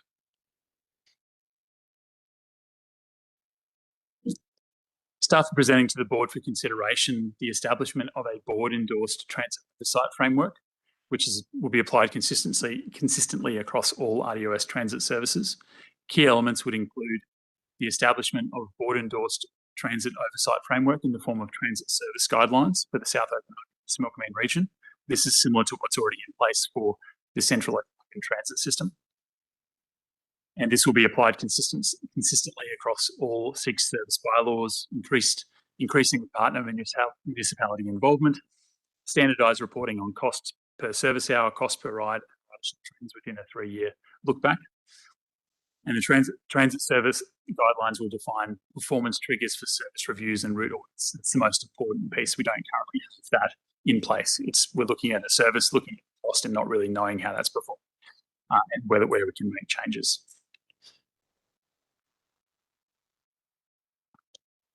In parallel, staff are also recommending a formal South Okanagan BC Transit governance table, which would bring the RDOS member municipalities and BC Transit senior staff together on a regular basis to discuss regional performance, cost pressures, and future service options. The governance table will consider the results provided by BC Transit on a transit service review requested by staff earlier this year, as well as the future transit service guidelines, which would include recommendations and service improvements, bylaw reviews, and any other modifications. Recommendations will be tabled to the board for consideration as well. Collectively, these changes would strengthen RDOS's role as a service owner and would also reduce ad hoc board requests and improve predictability for funding partners. Should the board wish to consider resolutions for the oversight framework governance table to provide direction to staff, these have been drafted for consideration if required. And I will pause here in the event there are any questions on these items. We have one from Director Coyne. And then this looks great. The performance triggers in the governance table is what are they called now? CORD, CSRD. Do they have that as well, or do they just have the oversight? They have both. Yes. They have both. And how does that work for them? I haven't had the conversation directly with the Central Okanagan Regional District. That's something that could be understood to see how that performs for them. But there are performance triggers there in place as part of that transit service guideline, and the governance table meets regularly to discuss matters. And is there anybody else doing that, or just them so far? Regionally, through the chair, my understanding is that it's just them at this stage, but I would have to confirm it wider. Thank you, Director Holmes. Thank you. I'm just wondering for Route 70, are we able to determine the numbers of passengers who get on and off the bus in Summerland? Through the chair, yep. Through the chair, this data has been requested, and as part of this, would be reviewed to confirm that ridership, to see where, and we can bring that back with some more data to share with the board. Thank you for that. Any other questions? Oh, Director Taylor. Yeah, really glad to see this. From my perspective, it's overdue, but I'm really glad to see it. I would like to ensure that it's got something that sort of sets, what are some minimum norms? Yeah, because I think I'm well below them. Yeah. And quick question, when you show the numbers, is that for just people on the bus? Like, is it total right think or what? And I know that there's some guesses, but to me, we've got to have those guesses reflected and be able to see what an estimate of ridership is. Yeah, through the chair. So data provided by BC Transit, they're hesitant to hang their hat on that, just simply in terms of how it's tracked. There's two methods. There's of course the UMO card, so the tap and go, which is probably most precise, and they also have a measurement system internal to the bus. So it captures boardings, doesn't necessarily capture people getting off and those sorts of things. So it is fairly close to the mark, and I think enough for us to use as a governance. Yep. Okay. Thank you. Director Roberts, you had a question? Yeah, thank you through the chair. In regards to an oversight or like a committee or a group that you have doing that, is that something that you would see having more of, let's say, representative groups, like let's say in the Civil Community, the Lord Smoking Community Service Society, or would you have members of the population, like for instance, people with mobility issues and that, to have a balance of what are the needs and how we're tackling it, not really just interior health, but actual users and people who are greatly affected by the service itself. Thank you. Thank you. Through the chair, the intention was for this to be staff-led across the RDOS member municipalities as well as BC Transit, but could definitely consider bringing in representation from the region, from the community, to hear that voice, to make sure that we're not missing those pieces. Thank you. Director Gilbert. Yeah, thanks through the chair. In regards to bus 70, I was wondering if there's an opportunity to the regional district to reach out to the regional district of Central Okanagan to talk about the ship service with that, as you know, the bridge is getting quite busy to get over to Kelowna, and really, the more that we have it, more frequency in the 70, people start hopefully using that more within this area. That's reducing the traffic in Kelowna, which is good for them. So, kind of wondering how we go about, reaching out to them to talk about, being a part of that service, so that way, or how do we integrate the 70 into the whole, they extend the 97, bus that goes through there. So that way, we're just like reducing traffic, but creating more frequency. Thank you. Through the chair, I actually have a comment on better collaboration between South Okanagan and Central Okanagan, particularly with the Route 70. So that's something that could be considered through this governance table, I think, coming together with the two. Yep. CEO? I have regular meetings with the other two CAOs, and I'll add that to the agenda. It starts with the CAO and moves down or up. Thank you. Director Holmes. I would say if you're able to make a case that Central Okanagan ought to be paying, contributing to the Route 70, then you could also make the case that the city of Penticton ought to be contributing to all the buses that come from around Penticton into Penticton. Seems like a comment and a question. Let's move forward.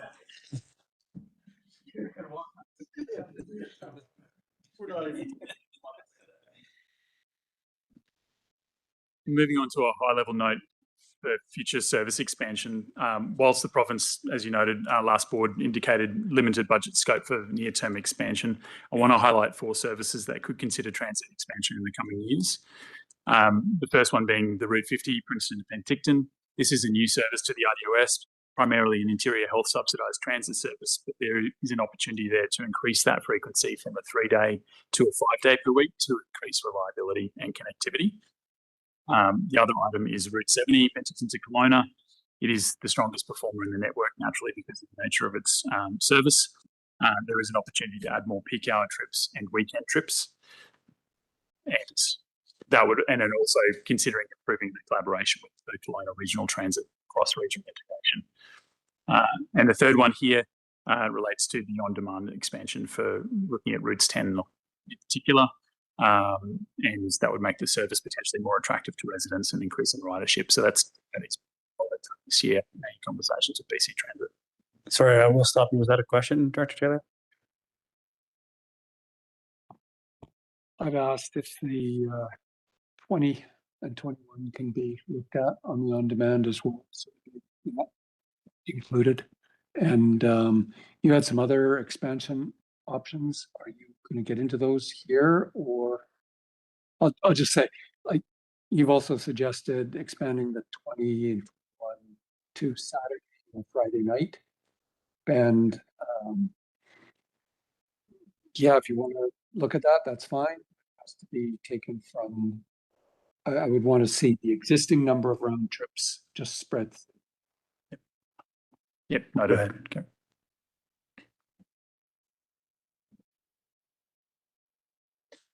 So that concludes the regional transit review presentation. So, yeah, happy to see questions, happy to consider. Thank you, Director Federico. Thank you, the chair. On that last slide for Route 10, is that are we looking at a mixture of fixed route and on demand, or are we looking at removing our fixed route and going to on demand? Just where are your thoughts with where Route 10 is going? Through the chair, that would be in conversation with BC Transit. They have a process for the on-demand model that would run. They would model it to see what's the best fit. There may be an element of fixed and on-demand. Yep. Thank you. Any more questions? Seeing no hands, we will thank you very much for the presentation. Thank you. And if there is no further business, a motion to adjourn. Seconded. All in favor? Thank you. Okay, thank you, Director Watt. We will go call the other regular board meeting back to order and ask that Lewis put us back in camera. Whenever a guy's in a hurry, it seems to take forever.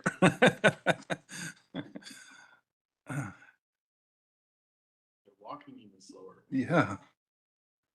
Got the thumbs up here. So we're back in open session.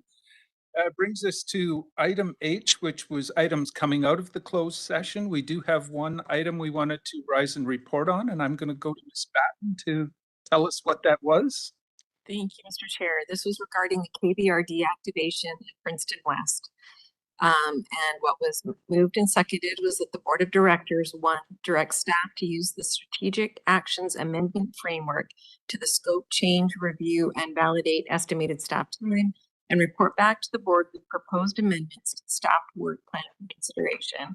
And two, endorse the expansion of scope of the Regional Trails Gap Analysis to include a comprehensive region-wide operations and maintenance, capital and life cycle assessment for all RDOS regional trails utilizing the funding provided by Trans-Canada Trail. And three, direct staff to provide a 5-year regional trails operations and maintenance plan inclusive of the KVR and Princeton area, the KVR South Spur and Similkameen Trail board consideration. And finally, 4, support the request to retain 4 sections of the KVR west of Princeton by confirming support for supplemental funding requests beginning in 2027 to address the incremental operations and maintenance costs associated with these retained sections. Okay, thank you for that.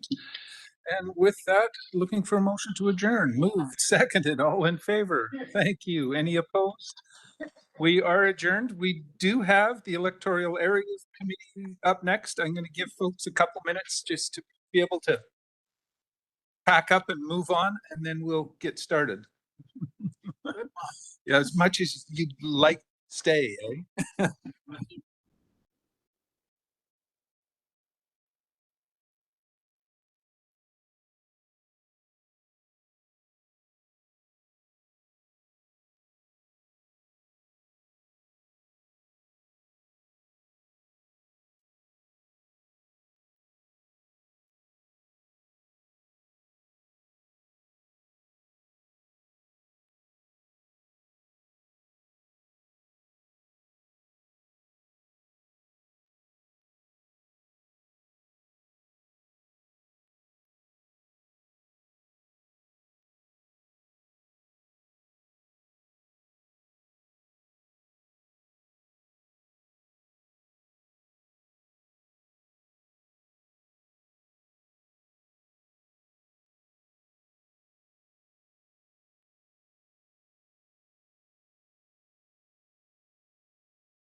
Like that Cold Street pullout out in Abbotsford.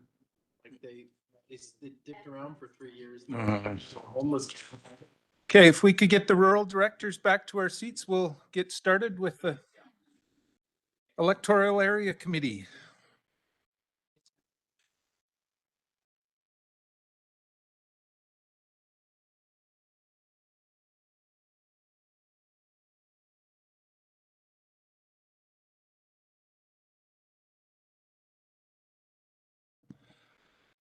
Okay, he got arrested, yeah, but for a good cause. So, electoral areas committee, we will call it to order. It looks like a short agenda here.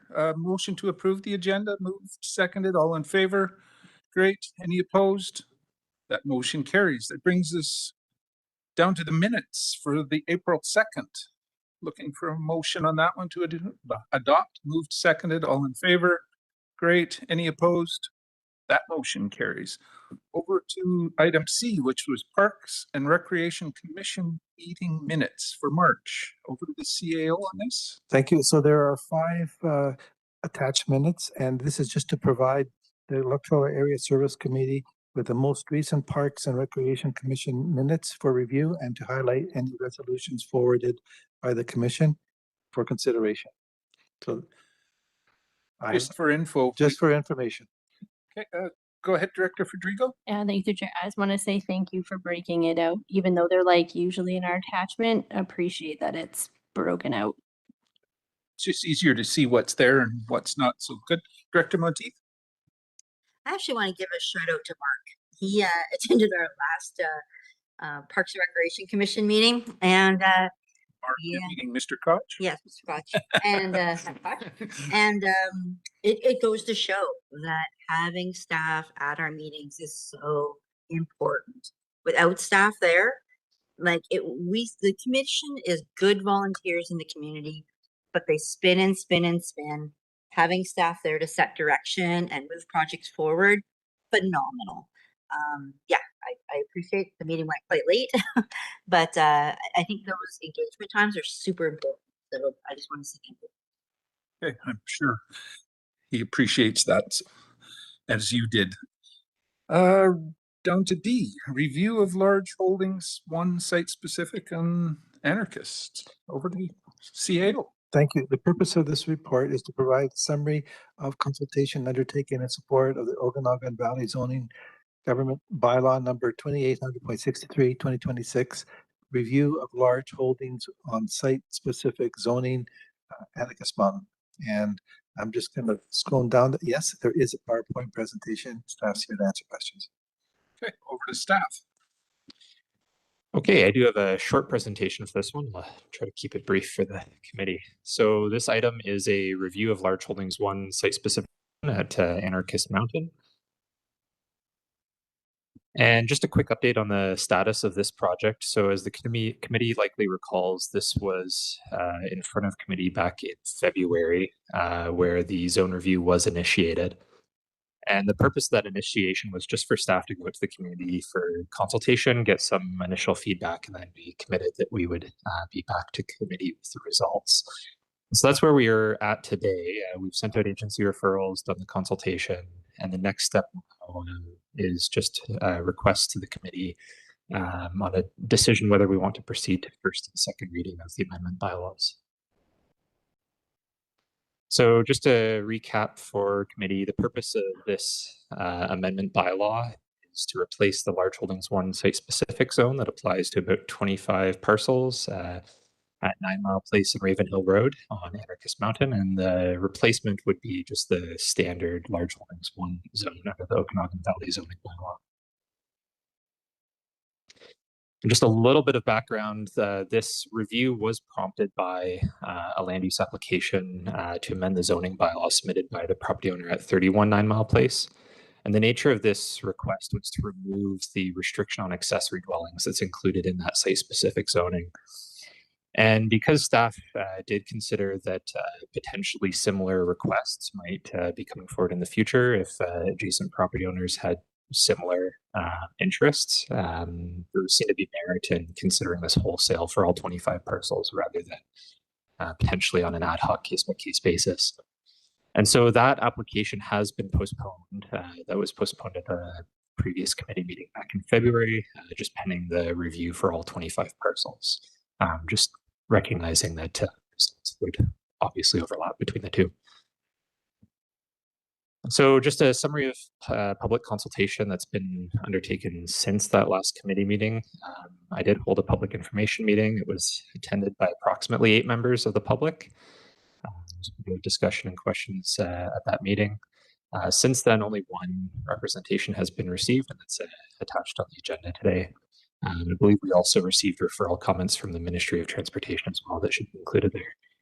And just to flag for the board, if there is a desire to move forward with these amendments, that obviously won't be the end of the opportunity for public input, since this proposal would involve a public hearing. Obviously, feedback can continue to be received up until the close of that public hearing. And so just considering all of those facts, the staff analysis does remain virtually the same as the previous committee meeting. But just to recap very briefly, 3 main reasons why staff consider that there's merit in this proposal. The first of those is that Large Holdings 1 zone is seen, our site-specific zone is seen to be a remnant of the pre-2003 development plan for Regal Ridge. And the subsequent phases of that development didn't proceed according to that plan. So you can sort of see on the color on the screen there, just a different development pattern, a different zone that's subsequently been applied to those later phases. The second reason is that there's no longer seen to be, from a staff perspective, a very strong planning rationale in favor of retaining those site-specific provisions. And the main reason for that is particularly in relation to the residential restrictions. Obviously, the province is now encouraging a higher degree of flexibility afforded to property owners in relation to accessory residential uses, which would include that allowance for an accessory dwelling. And then the third reason is the accessory dwelling provisions, so the removal of the restriction against accessory dwellings in the site-specific is seen to be consistent with board policies elsewhere in large zones for parcels that are greater than 1 hectare in area where the accessory dwelling is serviced by on-site septic. That being said, there are alternatives available to the board. So The alternatives that we've listed is either maintaining the status quo, keeping the large holdings one site specific in its current form. Alternatively, the committee could consider simply modifying the large holdings one site specific zone. As we previously indicated in the last presentation, there are several different provisions relating to accessory residential uses as well as livestock and so on. And one potential option for the committee might simply be removing the requested restriction on accessory dwellings, but retaining the others. And so that being said, the administrative recommendation is that the amendment bylaw in its current form proceed to first reading.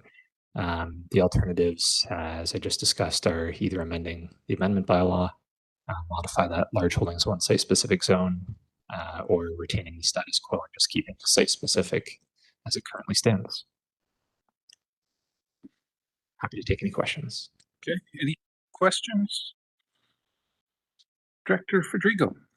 Thank you, Chair. This is more a question for you. How much livestock kind of farming goes on those parcels? Like, because you're up on the hill on that side, like, is it mainly rocky up there, or is there opportunity to have like small? And then I guess from that, then would it stem to, are we limiting them from having like backyard chickens or like goats or like smaller agriculture if they wanted?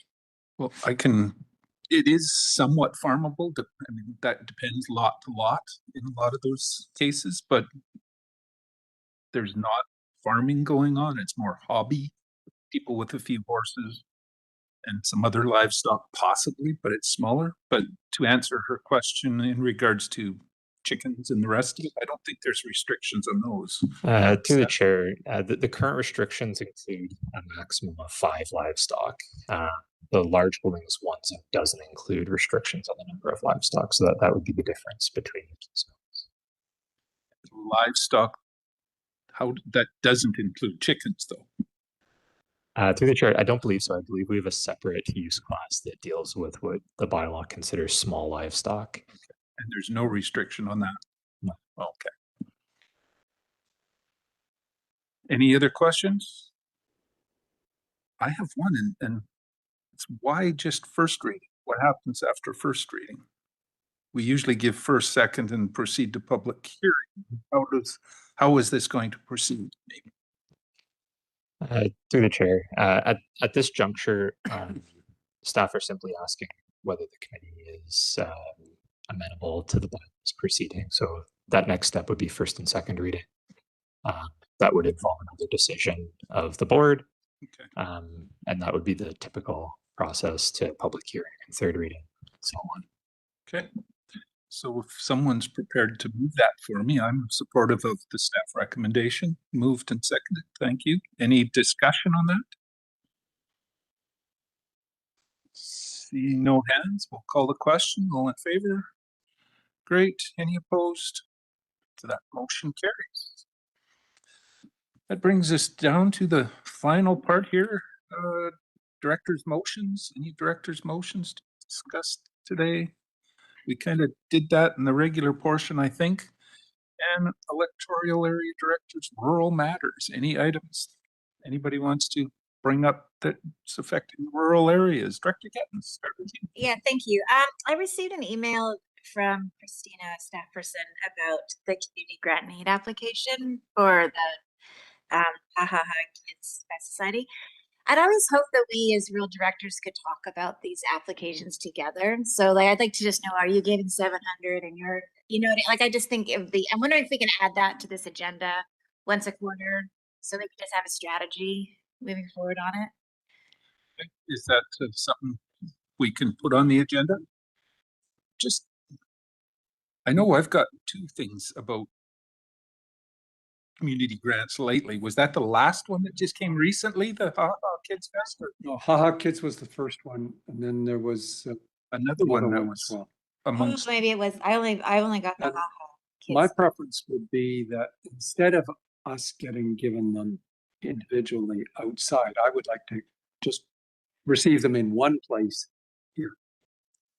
Yeah, that would be easier. Then we can have the discussion. Because the first round I already approved some, and this last one I held off.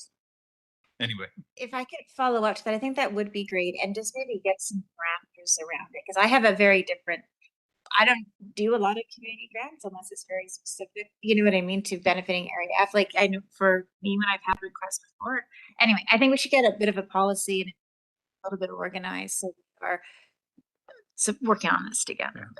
well, this is probably the opportunity with the EA committee to do this in this fashion. So Yeah, similar to Director Gettins, I also just do a few things that's for our, usually a lot of times it's George and I get together on community events that we support. And then there's, you know, some regular ones. And again, usually if it becomes something down the line that needs to be attached to a service, that we look at that. More often than not, if I'm getting rural project ones, I'm kind of just dealing with them locally and expecting if somebody's trying to get everybody, I usually tell them to try to get the whole regional district grant process. I'm going to go to Noelle here first. She had a comment on this, I think. Sure. We do get the applications, well, throughout the year, but we do state that I believe it's July is our deadline for them. So if the board would like, we can, in end of June or something, bring back the list of everybody. We do get the occasional ones that have an event that's happening earlier than that, which we could bring that back to you sooner than that, just because they'd be looking for the funds quicker. But we could do that. We could hold up. We could state that because in the past we've just, as they come in, we've moved them on to typically send them out to all of you.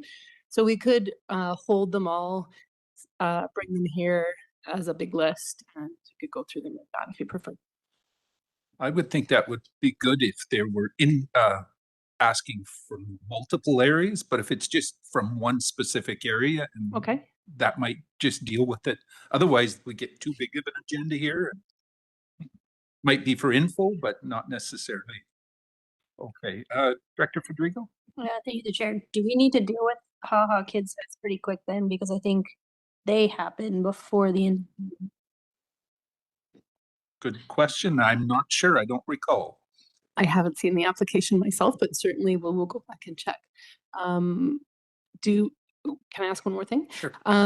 Sometimes we get applications for, say, 2 or 3 electoral areas. I assume you would want to see that one here. That would be but if it's a easier to discuss. single, then we won't bring Yeah, it here. if it was just specific to one area, I don't think it needs to be here specifically. Maybe for info, but not for a decision necessarily. Director Taylor? So are we going to talk about Haha Kids Fest now? And what about Upper Carmine? Not Upper Carmine, Carmine Recreation, which is for 4. Yeah, No, that no, was 'cause the you're on the wrong last side one. of the lake. That was the last one, I think, was the Carmi Rec. I can't recall if that was right away needing it. We don't pay these out until August anyway, is that right? But we do make a commitment prior to that on occasion, but maybe Noel can enlighten us. Typically, we do hold them off until August. But like I said, if there's an event happening sooner, then we will pay them out sooner than that. I don't know off the top of my head. I'd have to look. June. Okay. Okay, so maybe we could just have them brought back to the next EA committee and then we can discuss them all then, the ones. If we try to discuss it now without it in front of us, we'll not be quite making a good decision. So, okay, that's one good suggestion, Director Getz. Anything further? I just have a question about the electoral area director's motion, or the director's motions under other business. Is the preference that we're bringing motions to this table rather than the board table, or is it just for area land, just rural area things? So we would do, and then do we have to go bring it to the board? I just don't know how that works. I notice the motion. Okay, CAO or Ms. Batten, one of the two. Thank you. So the intention of bringing it here was for this group to speak or talk about rural issues specifically. That was the request that I had received. If the committee recommends to push that motion forward to the board, then we would do that. Sorry, like for planning, like if there was something that we wanted to do as overall. Yeah, oh, okay, all right. Okay. Any further rural matters specific that you want to discuss right now? Quiet bunch, other than this morning, everybody wanted to talk. Talked out. All right. Seeing none, we will ask for a motion to adjourn. Moved, seconded, thank you. All in favor? We are adjourned. Thank you, everybody, for your attention and patience.